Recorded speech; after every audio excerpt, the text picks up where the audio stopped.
Welcome back, detectives. Let's dive into another horrible case. The case of Agnese Klavina. Agnese Klavina was born on July 8, 1984, in Riga, the capital of Latvia. She grew up in a typical family with her parents and older sister, Greta. They sisters were extremely close, with only a couple of years between them.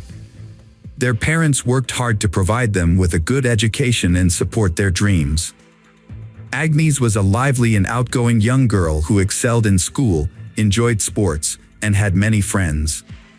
Her dream was to pursue a career in tourism or entertainment, as she loved to travel and was skilled at organizing fun leisure activities. Her bright personality and attractive appearance also drew attention from men, who frequently complimented her. From a young age, Agnese had many admirers vying for her attention. After completing her education, Agnese worked in the service industry while taking language courses and studying to become a tourism manager. At 20, she decided to leave her hometown in Latvia and move to London, seeking greater opportunities to develop her skills and talents. Her parents and older sister supported her decision, and soon after her move, Agnese met Michael Mills, a successful businessman 8 years her senior. He was well educated, owned a thriving business, and had recently opened a movie theater and entertainment complex. Agnese and Michael quickly connected and started dating. He showered her with attention, gifts, and luxury travel. They made ambitious plans for their future together, and their love seemed destined to last. Agnese's friends and family remember this as her first true love. She radiated happiness beside Michael and envisioned a future as his wife. In 2014, Agnese received a 3-month contract as an administrator at a popular nightclub in Marbella, Spain. This opportunity required her to temporarily relocate, but she was eager to take on the challenge. Michael, unable to leave his life behind, supported her decision to sign the contract. For Agnese, this was a chance to gain valuable experience and potentially launch a new career path. Marbella, a renowned resort on the Mediterranean coast, attracts vacationers from around the world, particularly the wealthy. It's not uncommon to spot celebrities, athletes, and business leaders in the area. Klavina, being a sociable person, enjoyed working in such a vibrant environment. Before relocating, she visited her family in Latvia and shared the news of her 3-month employment contract. She also announced her plans to marry Michael upon her return to England. Her family was thrilled for Agnese and wished her well.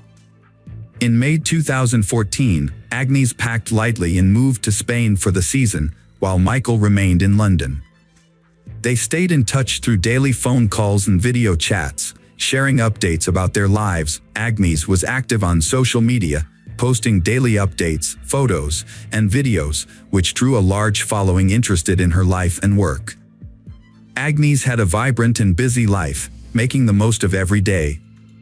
After her employment contract ended, she decided to stay in Spain for a couple of months. The resort was entering its peak season, and she saw an opportunity to earn a good income. She discussed her plan with her Michael, who was supportive and promised to visit her for a few days since they hadn't seen each other in a long time. Agnese quickly landed a job as a hostess at an upscale restaurant and renewed her lease. As planned, her boyfriend, Michael, visited her in September. During his visit, they had a great time, planned their upcoming wedding, and picked a destination for their honeymoon. Michael had to return to London after less than a week, leaving Agnese to work in Spain for another month.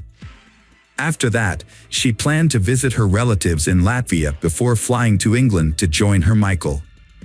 Unfortunately, these plans never came to fruition. Agnese went to the popular Costa del Sol nightclub with friends on September 6th. Earlier in the day, she had informed Michael of her plans and he approved. Agnese and her friends had a great time at the club, and Agnese even posted some photos on her online profile. She wore a striking mini dress and carried a small white clutch that night. As the night wore on and her friends prepared to leave, Agnese decided to stay a bit longer and then take a taxi home. Her friends didn't worry about her, as she was responsible and hadn't had much to drink. When they said their goodbyes and headed out, Agnese was chatting with a man who had bought her a drink and was trying to get her attention. After that night, Agnese disappeared without a trace. It was as if she had vanished into thin air. No one could recall what time she left the club, who she left with, or where she went afterwards. Agnese failed to show up at work the next day, and attempts to contact her were unsuccessful as her phone was turned off. Her colleagues and friends immediately raised concerns, but the police were slow to respond to the missing persons report. As the day drew to a close, a worried Michael called Agnese's mother to report that he had been unable to reach his fiancée all day, which was unusual. The following day, Agnese's parents and Michael jointly tried to contact the Spanish police to report her disappearance, but they were informed that a missing persons report could only be filed in person by a relative. Undeterred, Michael and Agnese's family booked the next available flight to Marbella. It wasn't until 5 days after Agnese's disappearance that her family was able to file a missing persons report. The investigation began with a search of Agnese's rented apartment, which appeared to be untouched, as if she had simply stepped out for a short time. Her documents, money, and expensive jewelry were still in place, the refrigerator was stocked with prepared meals, and several outfits were laid out on the bed, suggesting that Agnese had been preparing to go out, likely to the club on the night she vanished. To aid in the search, Agnese's friends and family distributed flyers with her picture throughout the city, and the media picked up the story, featuring it on TV news programs and the front pages of local newspapers. The police reviewed footage from CCTV cameras inside and outside the entertainment venue, but encountered a setback. The files had already been deleted. However, with the help of specialists, they were able to recover the recordings. One of the restored videos, taken by a camera near the parking lot exit, showed Agnese leaving the club around 6 a.m. with a man. It was clear that she did not leave voluntarily. The final footage, which showed Agnese alive, was thoroughly examined by experts. However, the more they studied the footage, the more alarming it became. Agnese was seen being led by a man to the parking lot, clearly under duress. He had a tight grip on her waist, and Agnese looked frightened. She attempted to break free multiple times and appeared to be saying something emotional, but he persisted in leading her to a Mercedes A63 with tinted windows. As he forced Agnese into the car, it became clear that another person was already inside. Meanwhile, the first man got into the driver's seat. Agnese temporarily managed to open the car door and tried to escape, but he who had been standing next to her, likely the doorman, intervened and pushed her back into the car at the driver's signal. In return for his assistance, the driver appeared to hand the doorman something, presumably a cash reward. Agnese's phone was turned off 6 minutes after she got into the car, and it was never turned back on.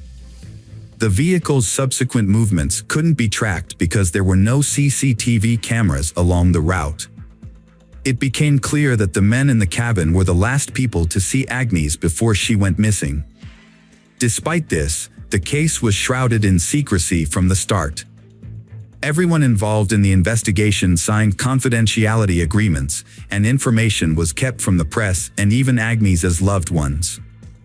For the first few months, Agnese's parents and Michael were left in the dark, with only vague updates that the investigation was ongoing and that it was too early to draw conclusions. As time passed without any word from Agnese, hope began to dwindle. Agnese's fiancé, Michael, periodically gave interviews pleading for help in finding her, but no one ever came forward with information. It wasn't until 6 months later that Agnese's relatives were finally shown footage from the club's cameras and given the names of the 3 men who had last been in contact with her.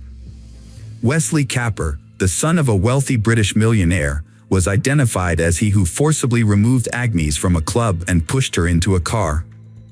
Wesley Kapper was accompanied by his longtime friend, Craig Porter, who had no specific occupation and had previously been on the police's radar. A third man, Usman, a dark-skinned doorman, was also in the car. Under interrogation, all three men claimed they were innocent, stating that Agnese had voluntarily gotten into the car. According to Wesley Kapper, he and a friend had met Agnese at a club and approached her to strike up a conversation. Wesley Kapper claimed that Agnese was already intoxicated, but this contradicts the testimony of her friends. He also stated that Agnese had accepted a drink from him and his friend. Kapper then invited Agnese to continue the party at his luxurious country home, which she allegedly agreed to. However, Wesley Kapper claims that Agnese changed her mind once they were in the car and asked to be dropped off in the middle of the road, stating that she would take a cab home. Wesley Kapper claimed that he dropped Agnese off at her requested location, which was an unlit stretch of road with no CCTV cameras. Craig Porter couldn't confirm or deny Wesley Kapper's statement about Agnese's presence in their car. According to Porter's own admission, he was also extremely drunk and didn't know how or when Agnese got into the vehicle. He fell asleep shortly after leaving the parking lot and only woke up to find Agnese was no longer in the car. The doorman, Usman, confirmed that Agnese was intoxicated, but he couldn't say if she voluntarily got into the car. However, he did say that when the car moved, Agnese opened the door and nearly fell out. The driver then asked him to close the door, for which he received a large tip. When questioned, Usman said he didn't think Agnese's attempt to get out of the car was an escape attempt. In his opinion, she might have accidentally opened the door due to her intoxication. He also noted that Agnese didn't scream or ask for help during the incident. The security footage clearly shows Wesley Kapper forcibly leading Agnese to the car, holding her by the waist and wrist. However, Wesley's defense is that Agnese was dizzy and he was only holding her to prevent her from falling. Later in the investigation, another unsettling video came to light, shot in the south of Spain, specifically at the Puerta de la Dua in the Su Grande Marina. The footage was of the luxury yacht belonging to John Kapper, a millionaire and the father of one of the suspects. Dated September 10th, just 4 days after Agnese went missing, it showed Wesley Kapper and two other men boarding the yacht. Notably, they carried a heavy suitcase and what appeared to be a rolled-up carpet. However, when questioned about this footage, Wesley Kapper explained that he and his friends had traveled to the yacht simply to have a good time. He claimed the suitcase was packed with their belongings and what seemed to be a carpet was actually bedding. Wesley Kapper failed to account for where everything had gone, considering none of these items were seen upon their return. The investigators meticulously searched the yacht and the automobile, only to find nothing of consequence because both vehicles had been thoroughly cleaned, thus destroying any possible DNA evidence. Interestingly, during this exhaustive search, a blonde hair was found in a car trunk, although determining its origin was not feasible as the hair itself had strangely disappeared over the course of the investigation, marking another puzzle within this intriguing case. A few hours after Agnese was last seen in the defendant's car, Wesley Kapper made several calls to emergency services, but hung up each time without waiting for an answer.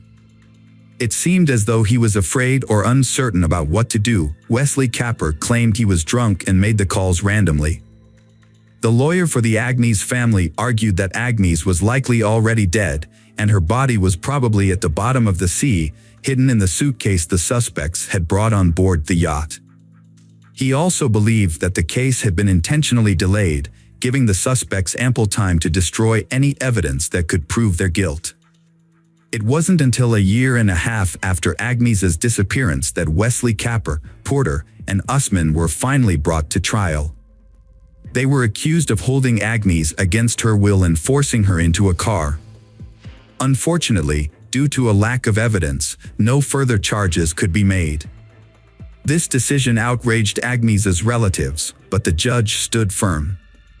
In 2019, nearly 5 years after Agnese's disappearance, the three men were brought to trial again. Despite the prolonged period, they continued to deny their guilt, claiming that Agnese voluntarily got into the car. The prosecutor argued that the doorman should be considered an accomplice for helping the defendants drive the victim away. The doorman, Usman, could have faced a 5-year prison sentence. Instead, he defended himself, stating that he was a suspect due to his skin color and lack of access to a good lawyer. He claimed that he sent all his earnings to a starving family in Africa. Wesley, Kapper and lawyers argued that their clients were only guilty of persuading Agnese to get into the car, not forcing her.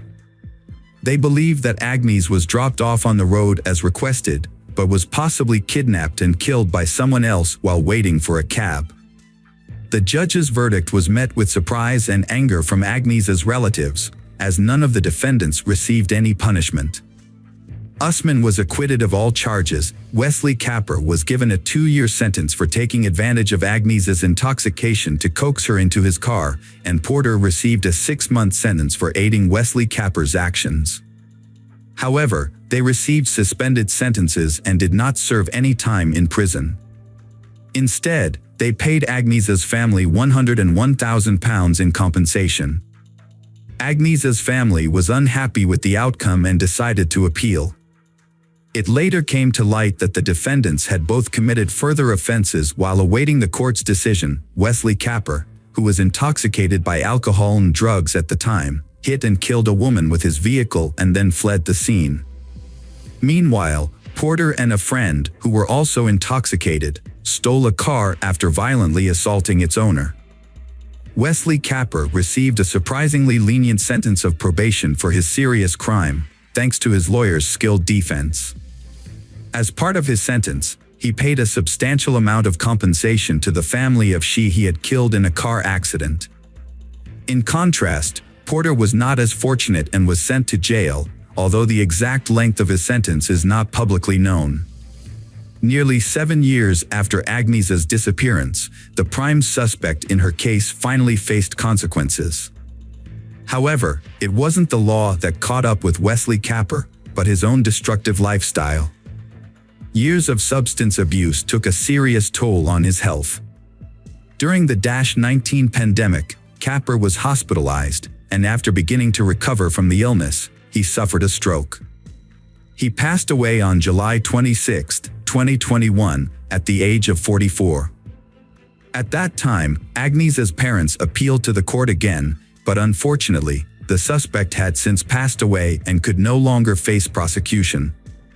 Despite this development, the case was still before the Supreme Court, although a new turn of events would arise 9 years later, long after Agnese's fate had been presumed, her body never found, alive or dead. Following this, her parents, sister Michael, and their lawyer converged on a plausible theory.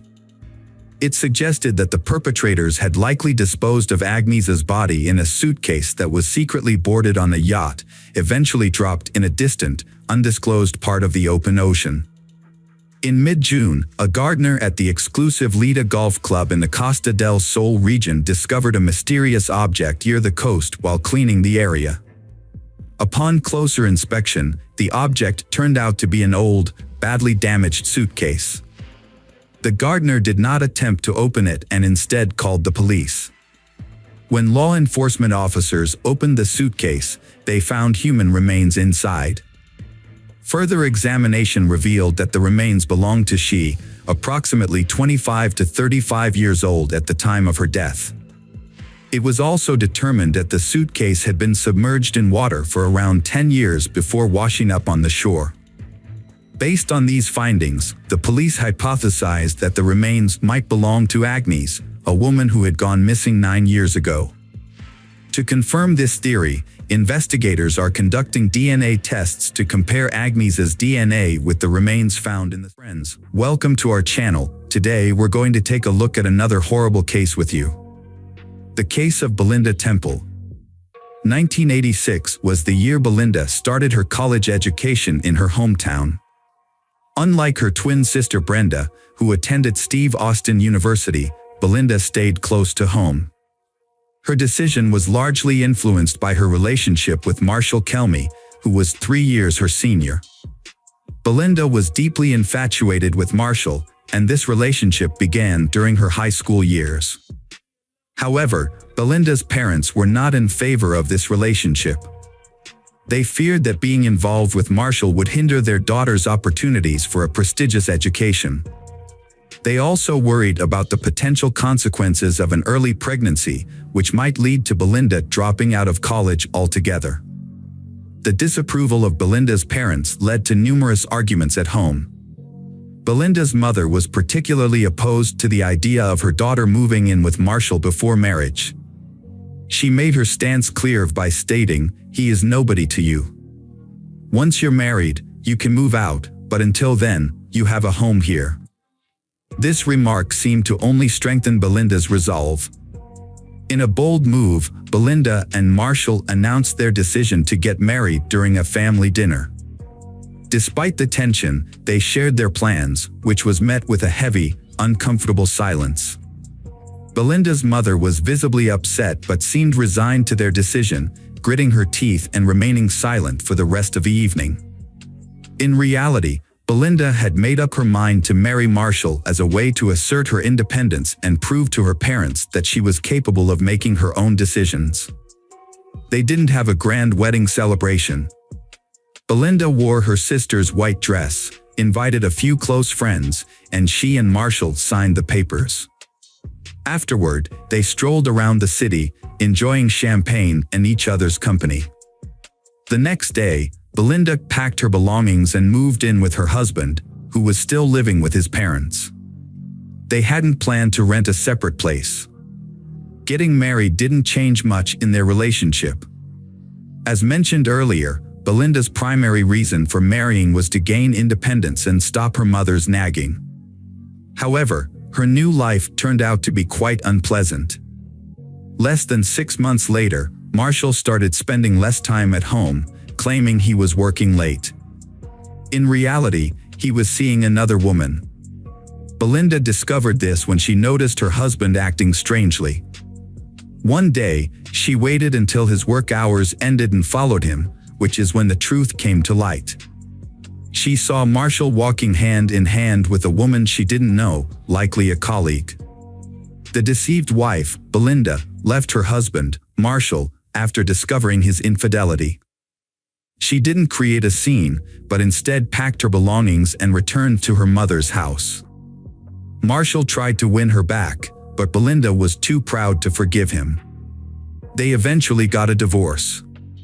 A few years later, Belinda was pregnant and working part-time at a school. Despite her pregnancy, she was concerned about missing the upcoming basketball competition between schools and not being able to prepare her team properly. Her colleague, Richard Bachman, didn't share her enthusiasm and had often expressed his disinterest in teaching.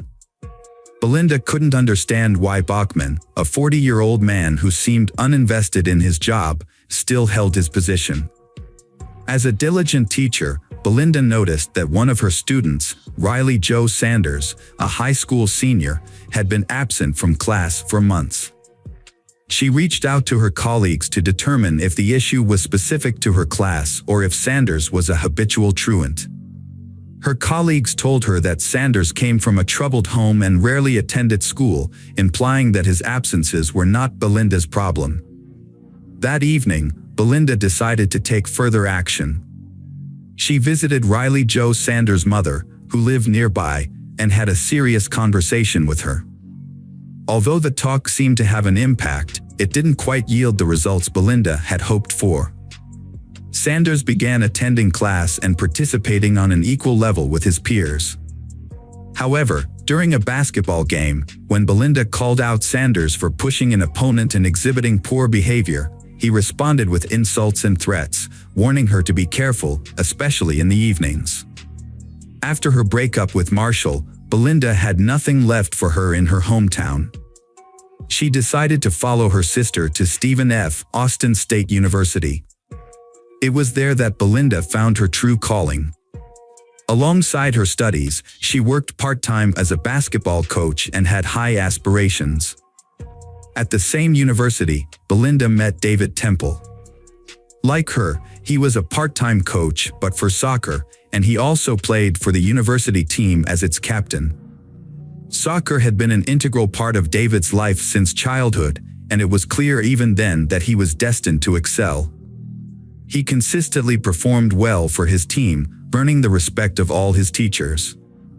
Despite his difficult nature, which could lead him to insult or even physically confront others, David's behavior was often overlooked because of his on-field performance. During games, he would become fully engaged and find it difficult to calm down for a long time afterward. However, one of his teammates later revealed that David's aggressive behavior was due to his use of steroids. David's behavior changed significantly when he was with Belinda. He became a caring and chivalrous partner, but with one major caveat: he would become aggressive and confrontational if he perceived anyone as a threat to their relationship. Belinda was well received by David's parents, who admired her love for sports, a common interest she shared with their son. However, Belinda's twin sister and friends were less than thrilled about her relationship with David. They had known Belinda as a strong-willed and independent person, but since being with David, she had become more subdued and focused on pleasing him. Her relationship with her family also suffered, with less frequent phone calls and visits, which naturally caused concern among her loved ones. As graduation approached, David and Belinda adopted a bull terrier named Shaq.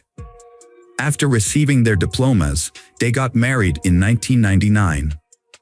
January 1999, David and Belinda Temple were expecting their second child. With the due date nearing, doctors predicted Belinda would go into labor within a couple of weeks. As with many pregnant women, Belinda was frequently exhausted, and caring for their son Evan added to her fatigue. One evening, David decided to give his wife a break from household chores and allow her some rest. To minimize distractions, David took Evan for a walk in the park. As they strolled through the fresh air, their hunger grew, so they stopped at a cafe for a snack. After their cafe visit, David and Evan headed home. Upon arrival, David noticed the front door had broken glass. He quickly told Evan, "I'm going to take you to visit Harland for a bit, okay?" Without waiting for Evan's response, David led him to a neighbor's house, where family friends lived. Evan, struggling to keep up, asked, "Why can't we go to Mom's?" David, unsure of how to respond, said, "Mom's in the hospital right now." The neighbor, Quentin Harland, had just opened the door to unexpected visitors when David rushed past him, taking his son into the living room without a word. David then ran towards his own house, leaving Quentin confused. Quentin shouted to his wife to care for the child and followed David. "What's going on?" Quentin asked, but before David could respond, they reached David's house, where Quentin saw the front door was broken. Upon entering, Quentin saw the house was in disarray, with open closets and belongings scattered everywhere. A trail of blood led to the stairs, prompting Quentin to push David aside. Under the stairs, in the dressing room, they found Belinda lying face down with a severe head wound. David, seemingly in shock, didn't react. Instead, he took out his phone and called the police. Police officers quickly arrived at the scene, but they were initially unable to enter the house due to the Temple family's aggressive bull terrier, Shaq, who growled and barked at the unfamiliar men in uniform. One officer drew his gun in response, but David intervened, shouting at them to put their guns away and rushing to restrain the dog in the garage. Upon entering the house, the police assessed the scene and concluded that the perpetrators were likely burglars who had not expected Belinda to be home. Despite her pregnancy, they had shot her to eliminate her as a witness. When police started investigating a crime scene, they were baffled by how the burglar got past the fierce dog, Shaq, that guarded the house. They were also unsure how the perpetrator distracted the dog. Upon closer inspection of the front door, police found broken glass, but its positioning suggested it was broken while the door was already unlocked, which seemed strange. Inside the living room, a box on the nightstand caught their eye, containing jewelry such as earrings, rings, and a gold chain. What puzzled them was why the thief left the jewelry untouched. As police spent more time in the Temple family home, they became increasingly convinced that the whole scene was staged. In their experience, thieves usually take all valuables they can carry, but in this case, nothing appeared to be missing. The presence of the dog continued to raise suspicions, leaving them feeling that something was off. Regarding the murder, Belinda was shot in the back of the head with what was likely a 12-gauge shotgun while kneeling with their back to the killer. However, shotguns are an unusual choice for robbers due to their bulk and difficulty in concealing and transporting. This, combined with the fact that the murder took place at 4 p.m., makes it improbable that a thief would be openly carrying a shotgun at that time of day. When questioned by police about firearms in his home, David mentioned owning a couple of rifles, which he showed to the officers. Notably, the shotgun that could have been used in Belinda's murder was not among the firearms he presented. David went to the police station voluntarily to give a statement and detail the items that had been stolen. Despite appearing nervous, he was cooperative with the police. During this time, his son Evan stayed at Quentin's house, oblivious to what had happened. In 1996, David Temple and Quentin Harland were neighbors and co-workers at a school. They were close friends and often socialized together outside of work, watching sports and hosting barbecues with their families. However, their friendship became strained when Heather Scott, a new teacher, joined the school. Quentin was attracted to Heather, but she rejected his invitation to dinner. What Quentin didn't know was that David had also developed feelings for Heather, and they started a secret relationship. Quentin was angry and hurt when he found out that his married friend, who had a son, was involved with someone else. Despite his feelings, Quentin kept David secret, even as their co-workers began to notice the romantic connection between David and Heather outside of school. Heather didn't know that David was married, as he didn't wear a wedding ring and kept his personal life private. Belinda had no idea about David's secret life. She once confided in Quentin about her suspicions that David was cheating on her, but Quentin quickly dismissed her concerns. "You're just being paranoid," he told her. "David is a devoted husband and family man. How could you think such a thing?" However, there were signs that something was off. David, who had once been extremely respectful towards Belinda, now frequently insulted her, even in front of others.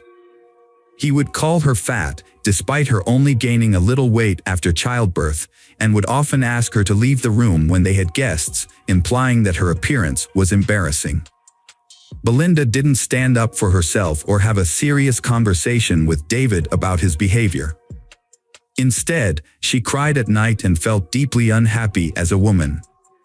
Meanwhile, David was enjoying his new relationship with Heather. David became increasingly estranged from his family due to a new relationship with a coworker. He put more psychological pressure on his wife, Belinda, and their communication consisted only of insults. Although he never physically harmed her, the verbal abuse continued. That year, Belinda discovered she was pregnant again. The news made her forgive David's past transgressions, and she felt ecstatic. David attempted to appear as a happy father, but it seemed insincere. Sometimes, he would not come home at night, and Belinda was afraid to ask why because she feared his angry outbursts and the potential scandal that could follow. A pregnant Belinda often asked her husband David for help in preparing for the baby's birth, such as running errands, fixing up the nursery, and installing shelves. However, David consistently ignored her requests, leaving Belinda to handle everything on her own, including shopping, painting, and assembling furniture, despite being 8 months pregnant.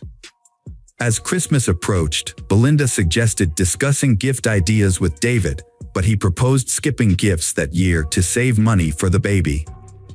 Given the doctor's warning that Belinda might go into premature labor, this seemed like a reasonable decision. However, on Christmas, David didn't even get Belinda a small gift. Instead, he announced that he was leaving to spend the New Year's holidays with friends on a hunting trip. Belinda confided in her sister, who immediately changed her plans to be with Belinda, ensuring she wouldn't feel abandoned, especially since labor could start at any moment. David, during the holidays, spent the time with Heather, who wore a gold necklace given to her by David as a Christmas gift. By 2007, it appeared that David Temple had all but moved on from his wife's murder, as if Belinda had never been a part of his life. The fact that it had been 5 years since the murder and the killer had yet to be caught seemed of little concern to him. He had married Heather in 2001, and together they were raising Evan. The police suspected David of wrongdoing, but they couldn't gather enough evidence to prove anything. While investigating the case files of burglaries in the neighborhood, they discovered that a house on the next street had been burglarized 8 days before the murder at the Temple house. The perpetrator was none other than Riley Joe Sanders, a persistent truant from the school where Belinda taught, who had previously threatened her. He was called in for questioning immediately. Riley had no alibi for the day of the murder, and his father owned a 12-gauge shotgun. However, when the police searched the Sanders house, they did not find the weapon. Realizing the police had reason to detain him, Riley confessed that he was with friends on the day of the murder. He had hidden this information because they were smoking pot in a large group, and he did not want to implicate his friends. As a result, the charge against Riley was dropped. In November 2004, police officers arrived at David's doorstep, handcuffed him, and informed him that he was being held on suspicion of murdering Belinda Temple. David denied the allegations. His trial began in 2007. The investigation revealed that David's motive for the crime was his new relationship with Heather. Colleagues of David testified that during Belinda's pregnancy, he boasted about replacing his fat and pregnant wife with the younger and more attractive Heather. According to the prosecution, David killed Belinda as soon as she returned home from work, as evidenced by her still wearing her work uniform and shoes. They alleged that he then staged a robbery, scattering belongings around the house, before quickly driving to the park with his son to create an alibi. The prosecution also highlighted several suspicious facts, including that nothing was stolen from the house, and a fierce dog in the yard would have prevented any stranger from entering. Furthermore, witnesses reported seeing David's car stop near a rice paddy, where the murder weapon was likely discarded, with only his son Evan present in the vehicle at the time. However, the shotgun was never found in the area where the crime occurred. Heather testified that before Belinda's murder, her relationship with David was not serious, and she didn't even love him. This statement introduced uncertainty into the jury's decision, as it raised questions about David's motive. Would he really kill his wife over a non-serious relationship, or was Heather lying to protect him?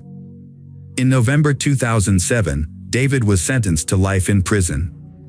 2 years later, a friend of Riley Sanders came forward to the police to clear David's conscience. According to this friend, Riley had previously confided in him about taking his father's shotgun with the intention of robbing the Temple family home. Riley wanted to teach his teacher, David Temple, a lesson. Riley claimed that he had almost entered the house but was thwarted by a bull terrier that ran out of the garage. He shot at the dog but missed, and fearing the noise would attract neighbors, he quickly ran away. This new testimony was submitted to the court, prompting a review of the case. David was released from prison on bail while the review was underway. Meanwhile, Heather decided she no longer wanted to be married to someone who had spent so much time in jail and whose future was uncertain. She filed for divorce. The jury took a long time to deliberate on David's sentence.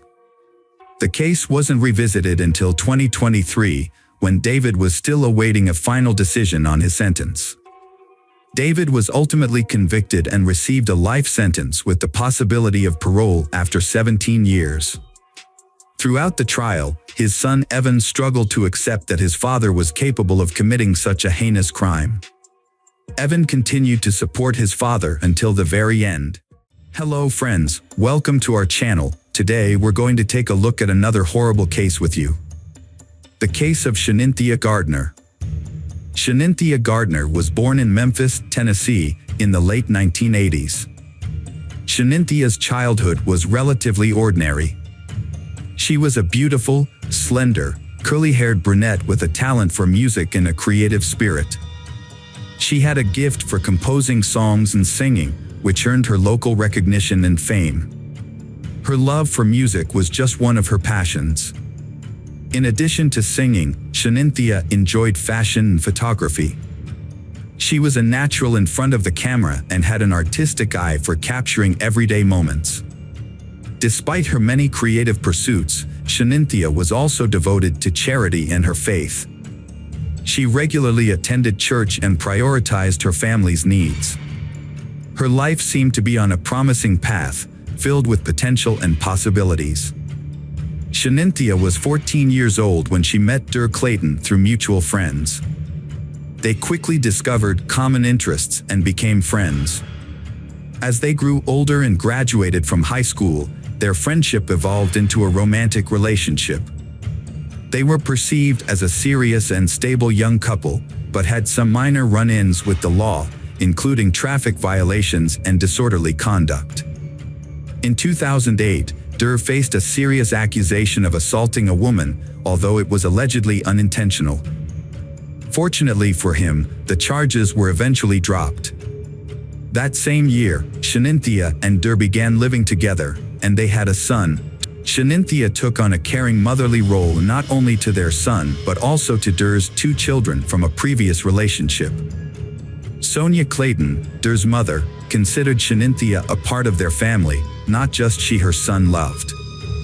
Shaninthia's devotion to her children made her special in Sonia's eyes. Although the relationship between Shanynthia and Dur was short-lived, they maintained some contact after the breakup. In Sonia's opinion, Shanynthia remained a good partner and caring mother to Dur. Shaninthia's marriage to Martin Gardner marked a new chapter in her life. He brought joy and stability, and she won him over with her kindness and love for children. To Martin, Shanynthia embodied feminine tenderness and wisdom. Shanynthia and Martin's life together progressed quickly. In September 2013, they moved into an apartment in southeast Shelby County and started their life together. After their wedding, they welcomed their first child, Telone. The following year, Saya was born, and soon after, 2 more girls, Savi and Yazzie, joined the family. In total, Martin and Shanynthia had 4 children together, in addition to Shaninthia's child from a previous relationship. For the young mom, her children were always the top priority. She enjoyed her part-time work at the Children's Hospital and was also actively involved in a center that raised funds to support children in need. Helping others was her true calling, and she dedicated her life to it with gratitude.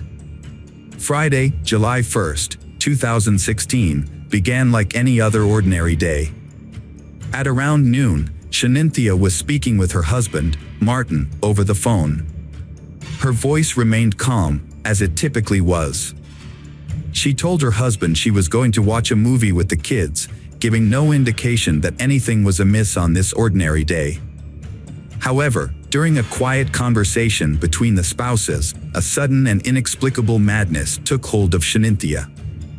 She grabbed a kitchen knife and entered the living room, where she attacked her 6-month-old daughter, Yazzie.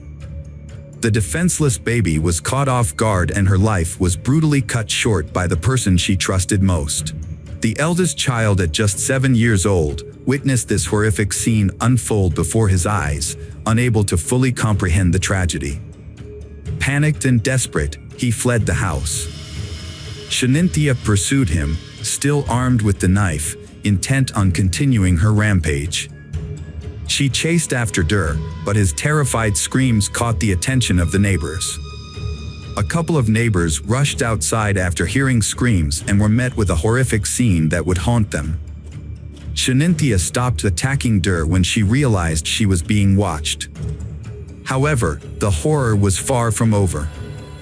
Chania went back inside the house, where her children, Savi and Talon, were waiting.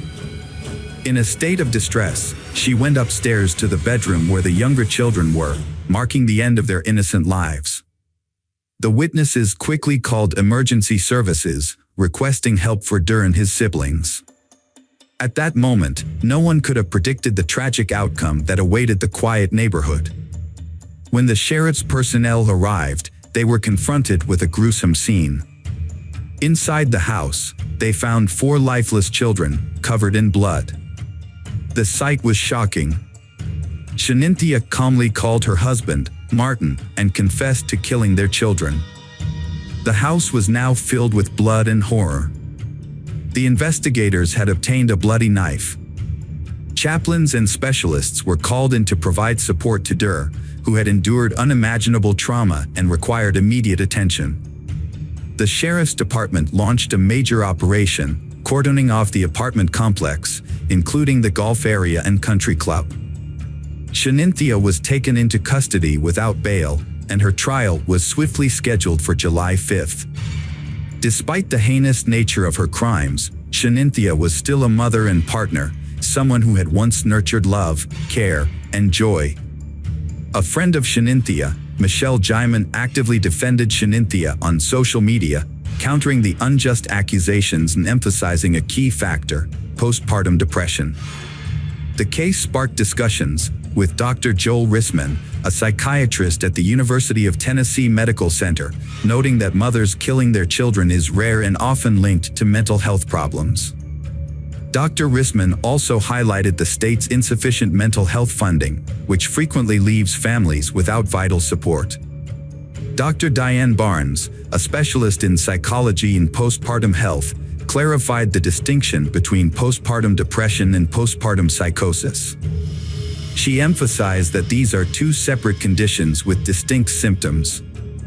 Although the exact nature of Shaninthia's condition required further examination, Dr. Barnes expressed skepticism that a woman experiencing postpartum depression would commit such acts, instead suggesting psychosis as a more plausible explanation. Dur's father did not believe Shanynthia was guilty. Although he was not his son's guardian, he was able to visit him after his relationship with Shanynthia ended, but this stopped in November 2014. He noticed Shanynthia becoming more radical and controlling. His attempts to contact his son were unsuccessful, and he was excluded from his life. Those close to Shanynthia noticed a significant change in her. She began experiencing discomfort, which turned into anxiety, paranoia, and panic attacks. Her behavior became unpredictable, and some suspected postpartum depression. This was a shock, as Shanynthia was seen as strong and dependable. She had always been in control, but now seemed to be struggling. Shaninthia's sudden change in behavior in March 2015 left many people baffled. At first, her friends and family couldn't understand what was happening. One day, she left work early, picked up her children, and drove them down an unfamiliar road, away from their home. Her husband, Martin, thought she was just going for a walk in a park, which was a normal part of her daily routine, so he wasn't immediately concerned. However, as the hours went by, Shanynthia never came home, which worried Martin greatly. He decided to alert the authorities to look out for his wife, who was driving with their 5 children. Shanynthia drove over 74 miles east, from Memphis to Corinth, but it's unclear why she chose that destination, as she didn't know anyone there.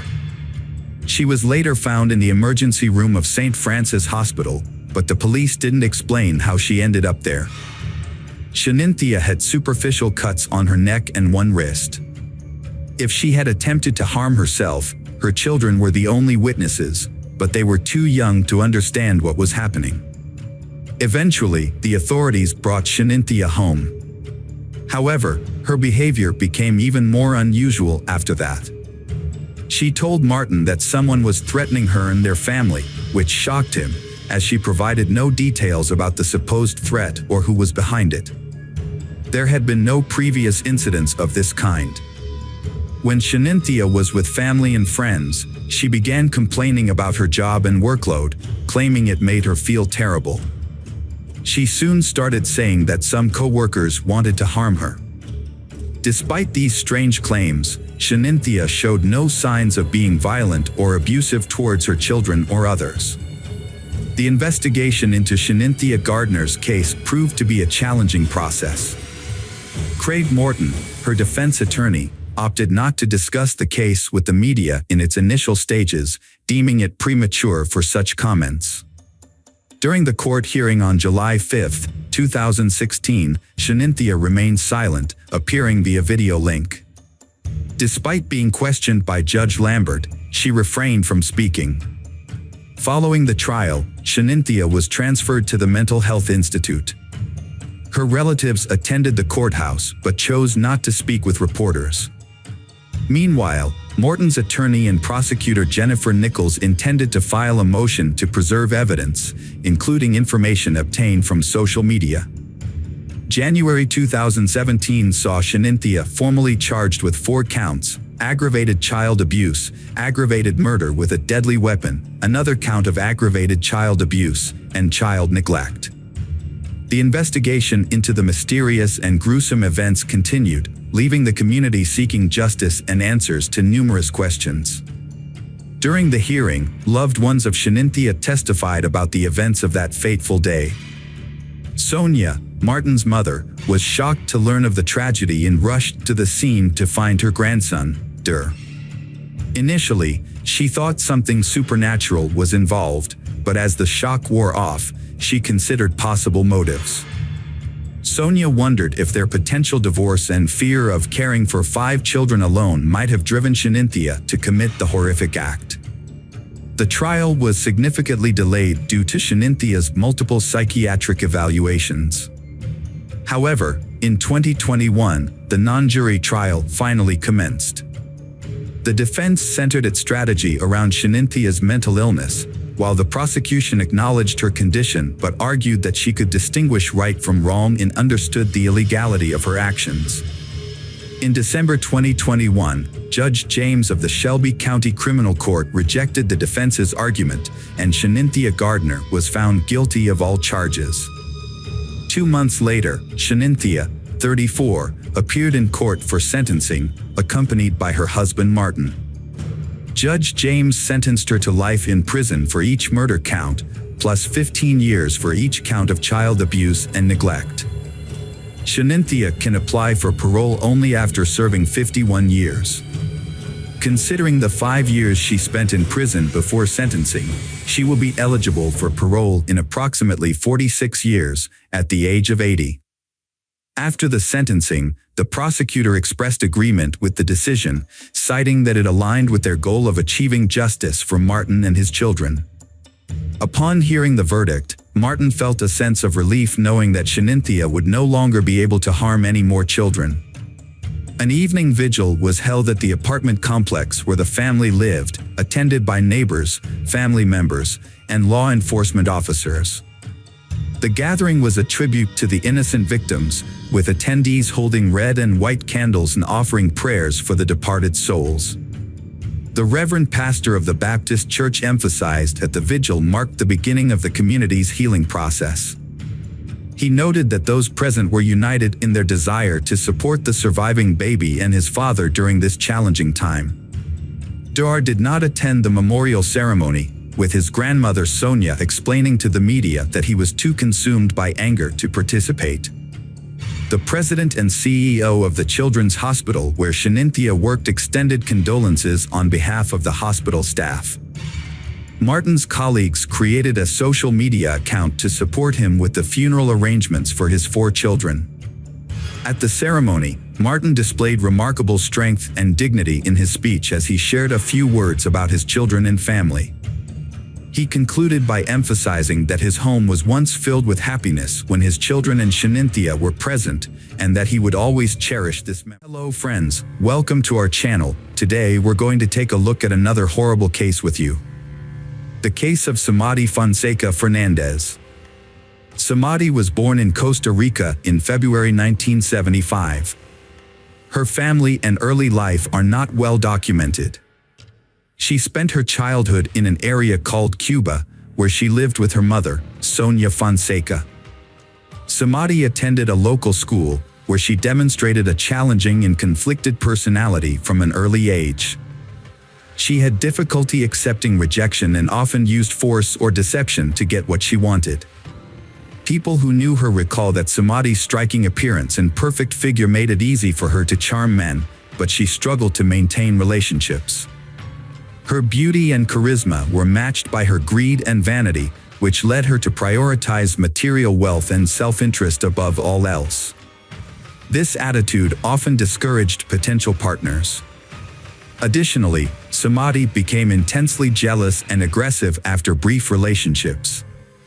Samadhi's doll-like appearance led to her working as a Barbie lookalike at a large Universal bookstore for several years.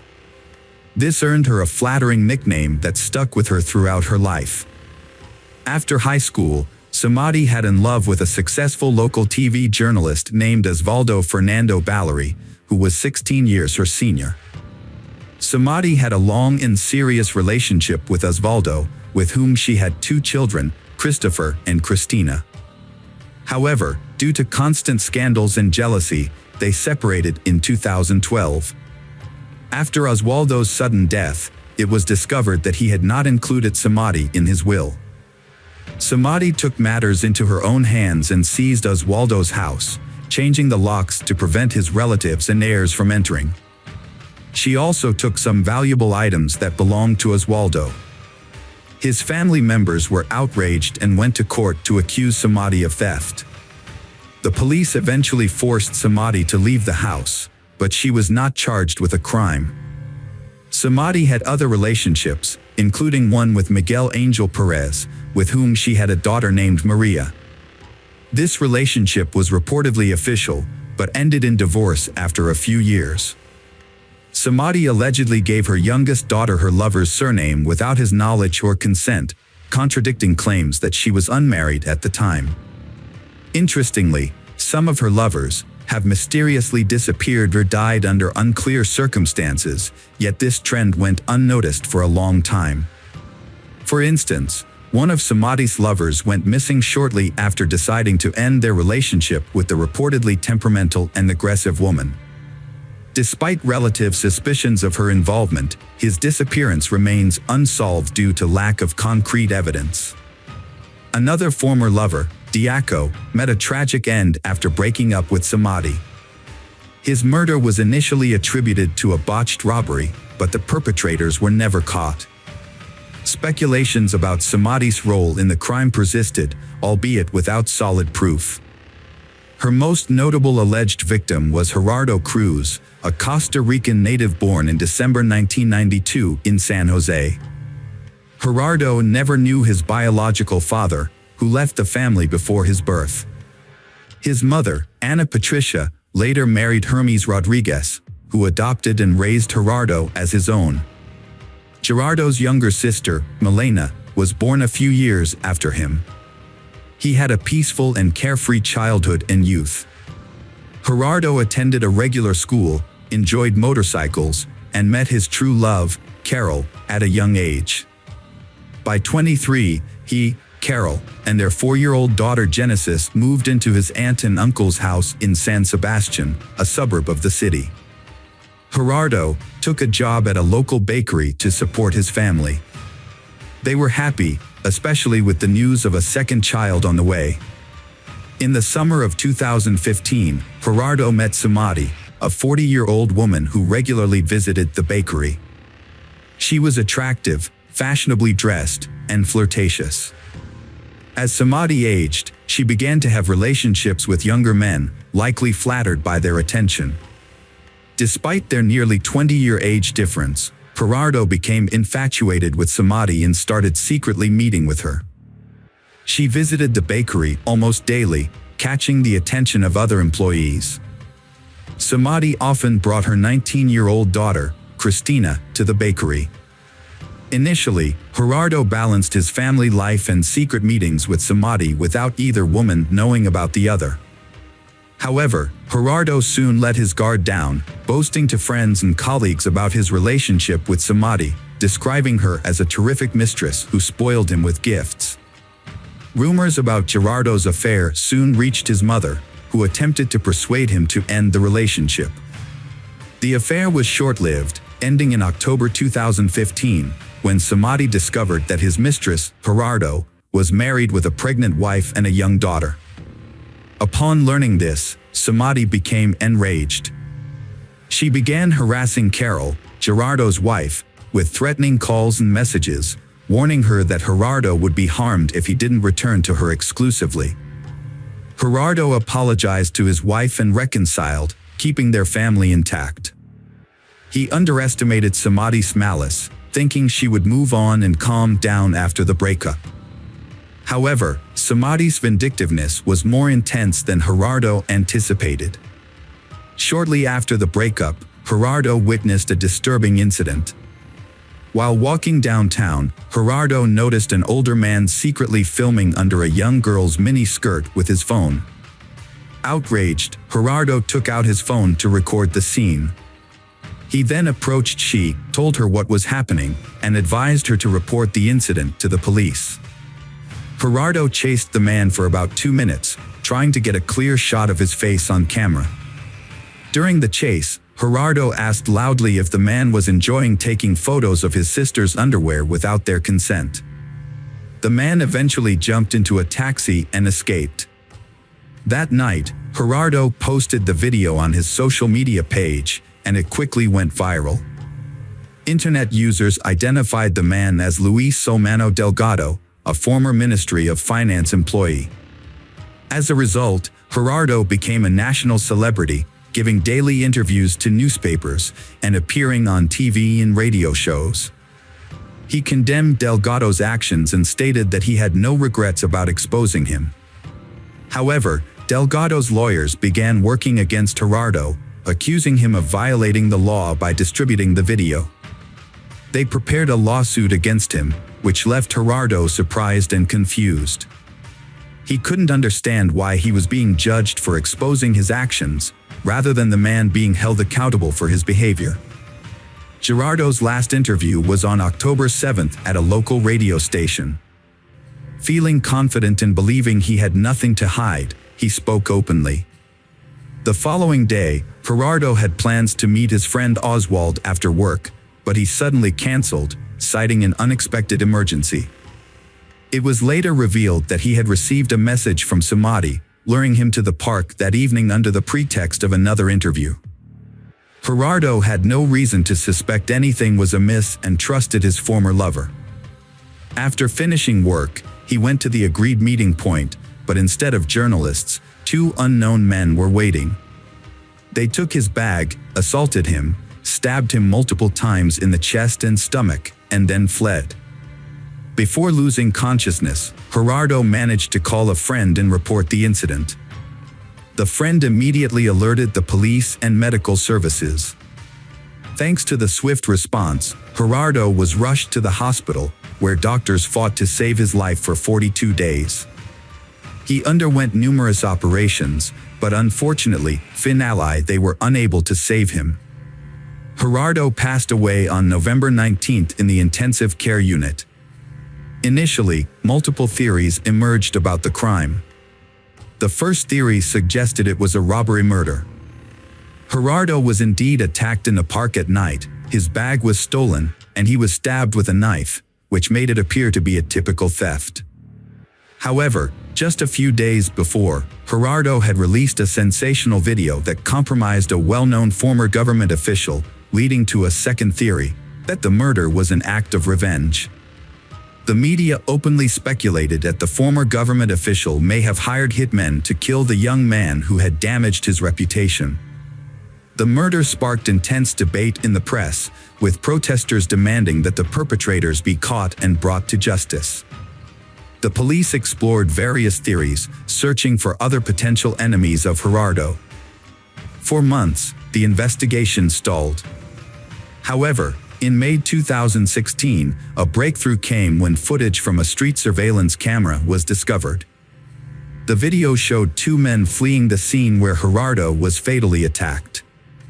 These individuals immediately became the prime suspects, and the police worked to identify and apprehend them. The footage proved to be crucial evidence, and once it was made public, the case started to move forward. It was repeatedly shown on news programs, with viewers asked to take a close look as the individuals could be dangerous. Police created rough sketches of the suspects and described their physical characteristics. One of the suspects soon came forward, hoping that cooperating with the investigation would lead to a reduced sentence. The information provided by the cooperating suspect led investigators to several accomplices and the crime's organizers, Samadhi and her daughter Christina. All individuals involved in the crime were eventually taken into custody. Those arrested included Ronald Archie, a cab driver who helped locate the perpetrators, Cesar Chavez, a laborer who acted as an intermediary, and Omar Costa, a young miner who directly participated in the attack and had been tracking the victim on the day of the incident. The investigation revealed the roles and connections of all parties involved through phone records and text messages. Samadhi, who had meticulously planned the crime, had enlisted the help of her daughter Christina. Together, they recruited friends Ronald and Cesar to find hitmen to kill Gerardo, staging it to look like a botched robbery in a nighttime park. They were later joined by Omar, who was responsible for ensuring the victim went to the prearranged location. Samadhi personally chose October 7th as the date for the massacre. On that day, she was in frequent contact with all parties involved, assigning roles and verifying that everyone adhered to the plan. Gerardo was attacked, stabbed multiple times, and robbed of his bag and jacket. These stolen items were later given to the police as evidence. The primary evidence against Samadhi was a series of text messages detailing the murder plan and each participant's role. Samadhi was so confident she wouldn't get caught that she didn't bother deleting the incriminating messages. Her motive for the crime was jealousy. She didn't want to share her lover with his wife. If she couldn't have him, no one would. She carefully planned the crime, involving her own daughter, who assisted her throughout.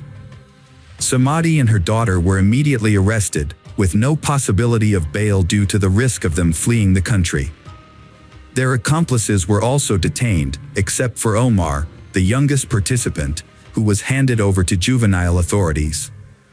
The investigation spanned a year and a half, concluding in December 2017 when the trial of all parties involved in the criminal conspiracy commenced. It was revealed that Samadhi had a history of run-ins with the law, including a prior arrest for forging documents to obtain state benefits, for which she received only a fine.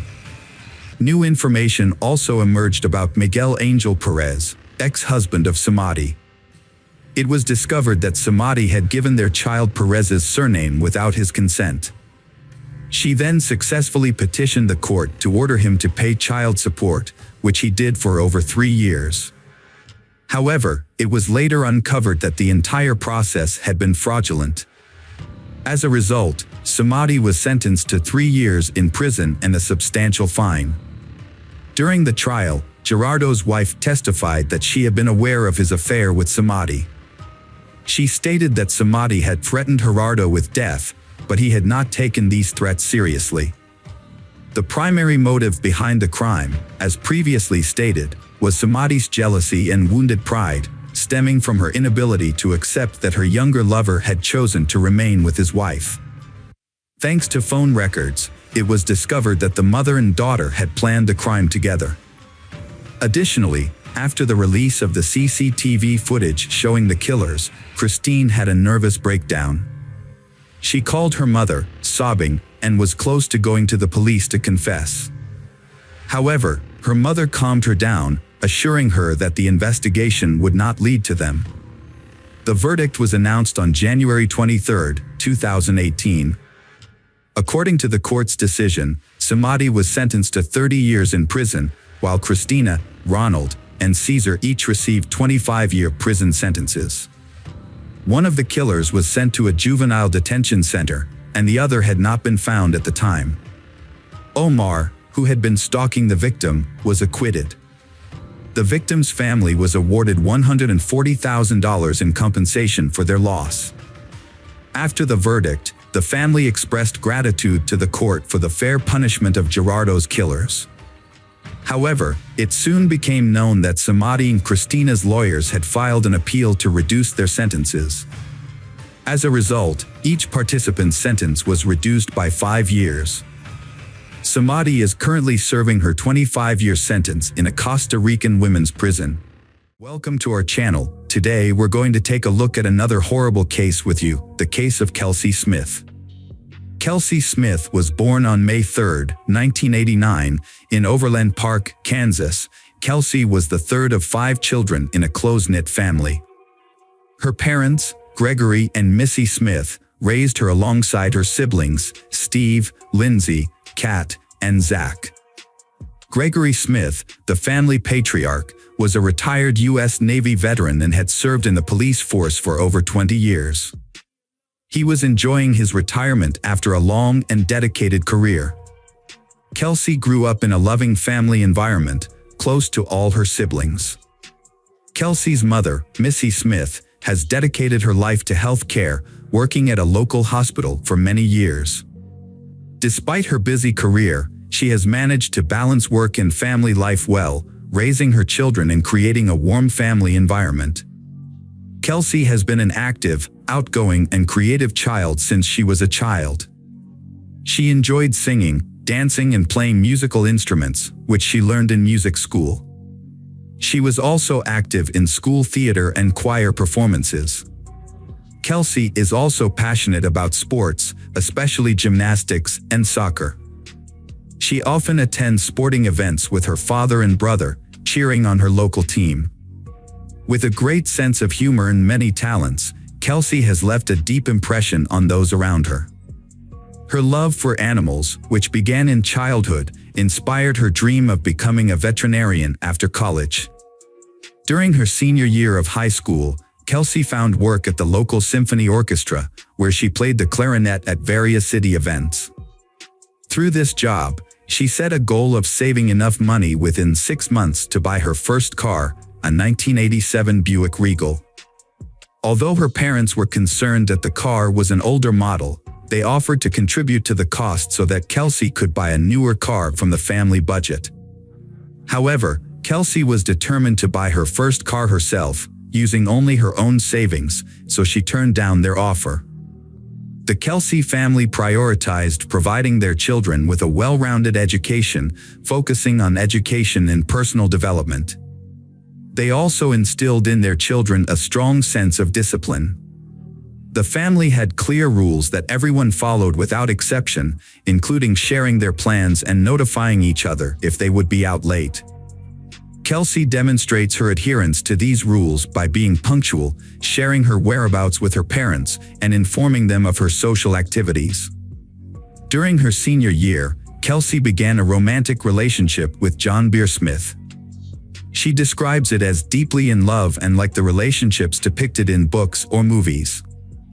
They celebrated New Year's 2007 together and have been virtually inseparable ever since. John, who is 1 year older than her, appears to be a responsible and caring partner who treats Kelsey with respect. Both sets of parents approve of their relationship. In May 2007, Kelsey turned 18, graduated from high school, and was accepted into a prestigious university in Kansas to study veterinary medicine. This was one of the happiest times of her life. However, these happy days did not last long. Kelsey attended parties with her classmates to celebrate the end of high school and enjoyed spending time with John. At this point, Kelsey had achieved everything she wanted, got into her dream college, and was in a fulfilling relationship with a wonderful partner who was planning to propose. Her life was bright and happy. However, her disappearance from a shopping mall parking lot on June 2, 2007 changed everything. Kelsey and her boyfriend John were about to celebrate a big milestone, 6 months of dating. To make it special, John planned to propose with a custom-made engagement ring and had booked a romantic dinner for they of them. Unaware of John's plans, Kelsey also wanted to surprise him with a gift. That Saturday, she got ready, drove to a nearby Target Corporation store, and called her mother around 7 p.m. to say she had found the gift but needed a special bag for it. Her mother suggested checking the mall across the street from Target Corporation for a romantic gift bag. Kelsey thanked her mother for the advice and promised to be home soon. John was supposed to pick her up at 8 o'clock. However, after that conversation with her mother never heard from Kelsey again. Kelsey failed to return home. When John arrived at 8 with a large bouquet of flowers, he was shocked and frightened to discover Kelsey's absence. Her parents were equally terrified, as it was unlike Kelsey to ignore phone calls and texts. She had vanished in a busy area during the daytime, and no one had witnessed her disappearance. Kelsey's father and two eldest siblings began searching for her.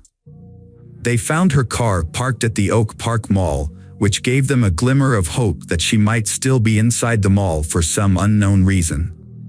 However, after thoroughly searching the mall, inquiring with salespeople and security guards, they concluded that Kelsey was not there. Upon returning to the car, they found it undisturbed with no signs of struggle or violence. Kelsey's father, a former police officer, decided not to touch anything to preserve potential evidence, as the car might be part of a crime scene. Kelsey's parents reported her missing to the police the same day, but the police were initially hesitant to start searching right away. They explained that since Kelsey was 18, she wouldn't be considered missing until 24 hours had passed. However, Kelsey's father, who had connections, insisted on an immediate search. He also asked hospitals in the city if a woman matching Kelsey's description had been admitted. That evening, the police interviewed Kelsey's family and John to confirm their whereabouts and rule them out as suspects, a standard procedure in missing person cases. The police also reviewed surveillance footage from the Target store, which showed Kelsey entering the store, browsing, making a purchase, and leaving while talking on the phone to her mother. She was asking her mother about a gift bag and then drove to the Oak Park Mall across the street, as her mother suggested. Kelsey parked her car near the side entrance of the mall, close to the wall. Her car was inspected by experts and appeared to be untouched from the outside. The gift for John was on the passenger seat, and her backpack with personal items, including a tablet and wallet with $300 in cash, was in the back. Since everything was still inside, robbery was quickly ruled out as a motive. It appears Kelsey only left with her credit cards and phone, as everything else was still in the car. There were no signs of struggle, blood, or damage, and the only unknown fingerprint was found on the driver's seatbelt, which did not belong to Kelsey, her family, or boyfriend. The investigation tried to track Kelsey's location through her mobile phone signal, but the device was inaccessible, possibly turned off or damaged. Despite this, it was possible to determine the last known location of the phone to narrow the search area. However, Verizon Communications, the wireless carrier, delayed providing the necessary data for several days.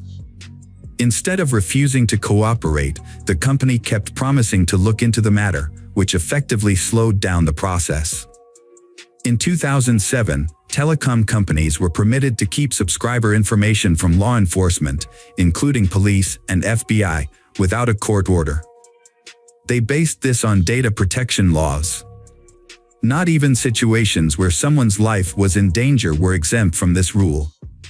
A closer look at surveillance footage revealed a disturbing detail: a mysterious stranger was stalking Kelsey.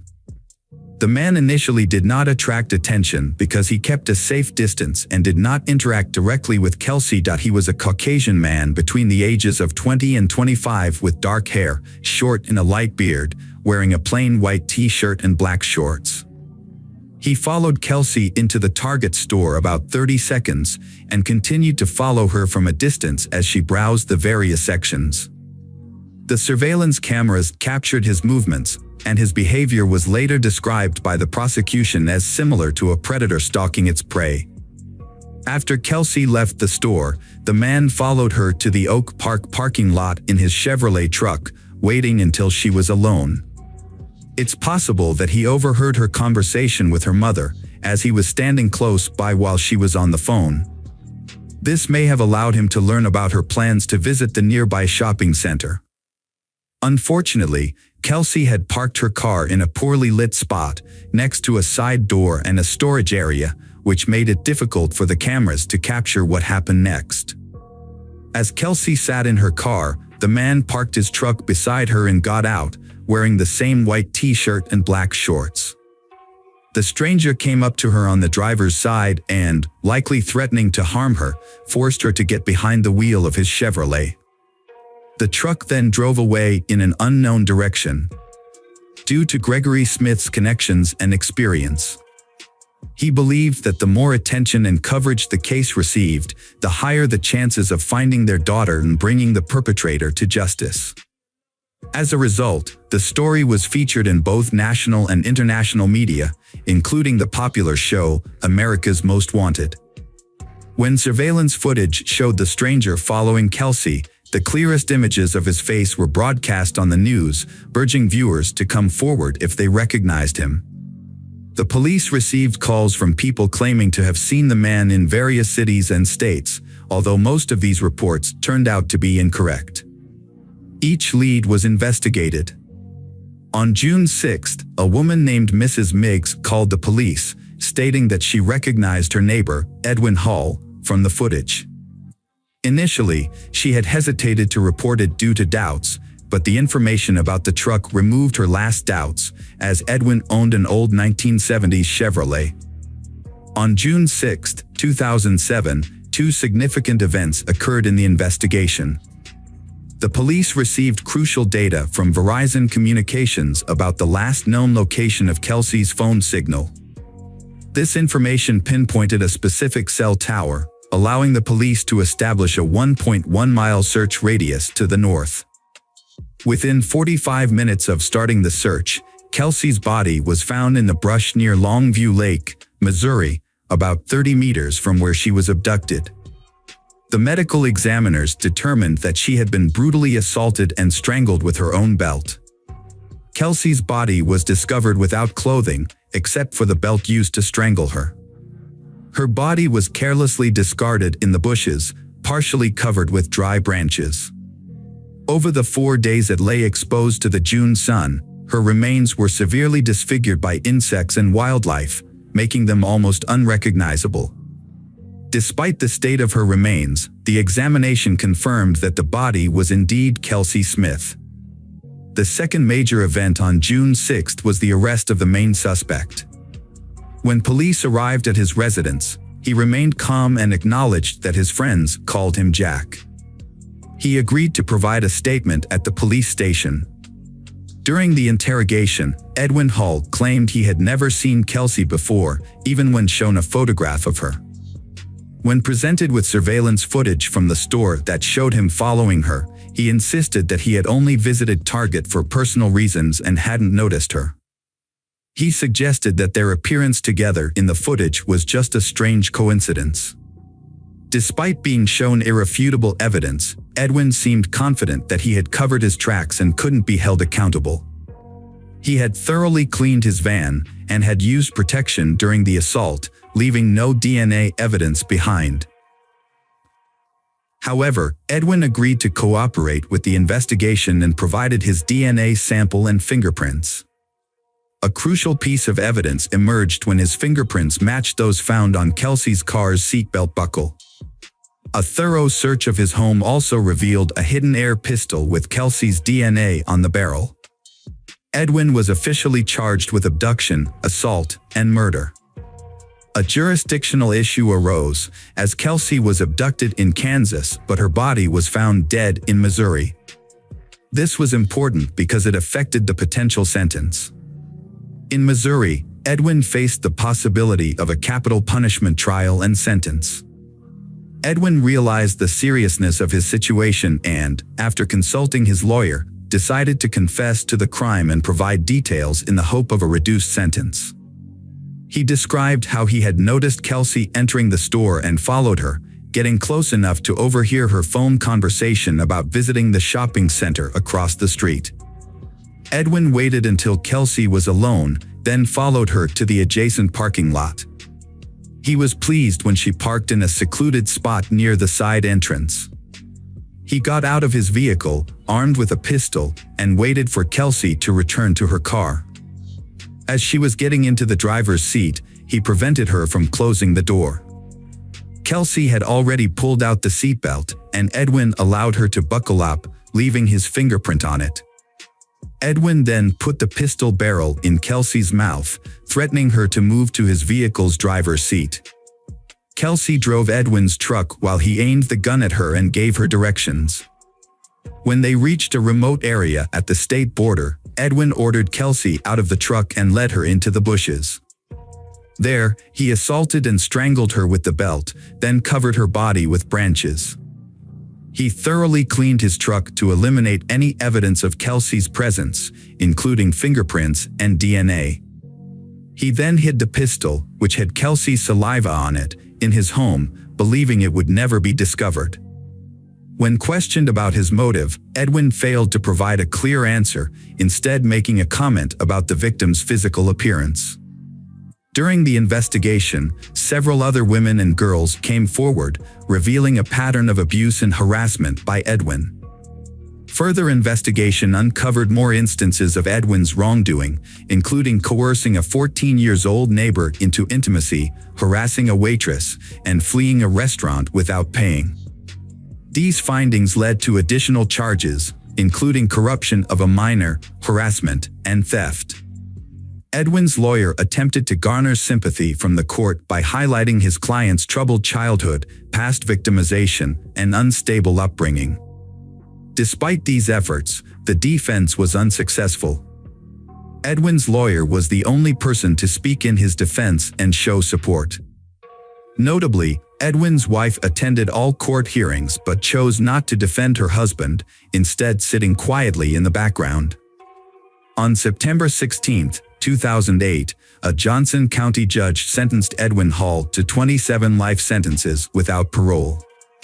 After hearing the verdict, the defendant apologized to the Kelsey family for his actions and broke down in tears. He is now serving his sentence at the Hutchinson Correctional Facility in Kansas. Hello friends, welcome to our channel. Today we're going to take a look at another horrible case with you, the case of Behnaz Mahmud. Behnaz Mahmud was born on December 16, 1985 in Iraq. She comes from an Iraqi Kurdish family with strong religious traditions. Her parents, Mahmud Babakar Mahmud and his wife, had 6 children, 1 son, Bahman, and 5 daughters, Baza, Beel, Han, Jaban, and Behnaz. They lived in a rural tribal area in Iraqi Kurdistan, adhering to traditional values, especially regarding women's roles. In 1995, when Behnaz was 10 years old, her family moved to the UK. However, this change in location did not alter their deeply held religious and traditional views. Despite being in a more liberal European country, the family continued to reject modern opinion and lived within their tight-knit religious community. At 17, Behnaz was forced into a marriage with a man 10 years her senior, who had recently arrived from Iraq. He did not speak English and lacked basic literacy skills.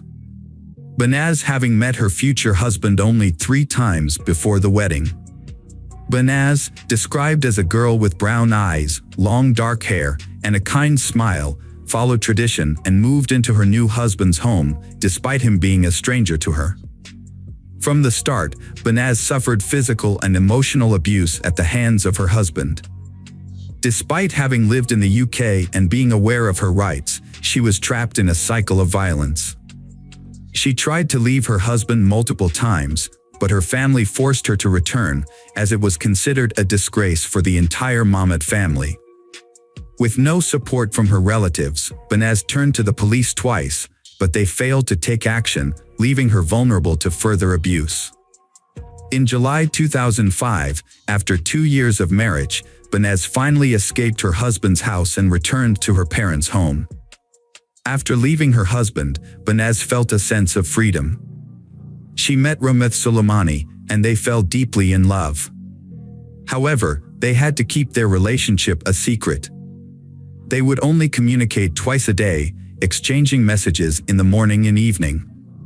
Rahmat was unlike the men surrounding Banaz, as he was calm, wise, and courteous. He treated she with great respect and kindness, instantly winning her heart. Before long, they began envisioning a future together, discussing wedding plans and a happy family life.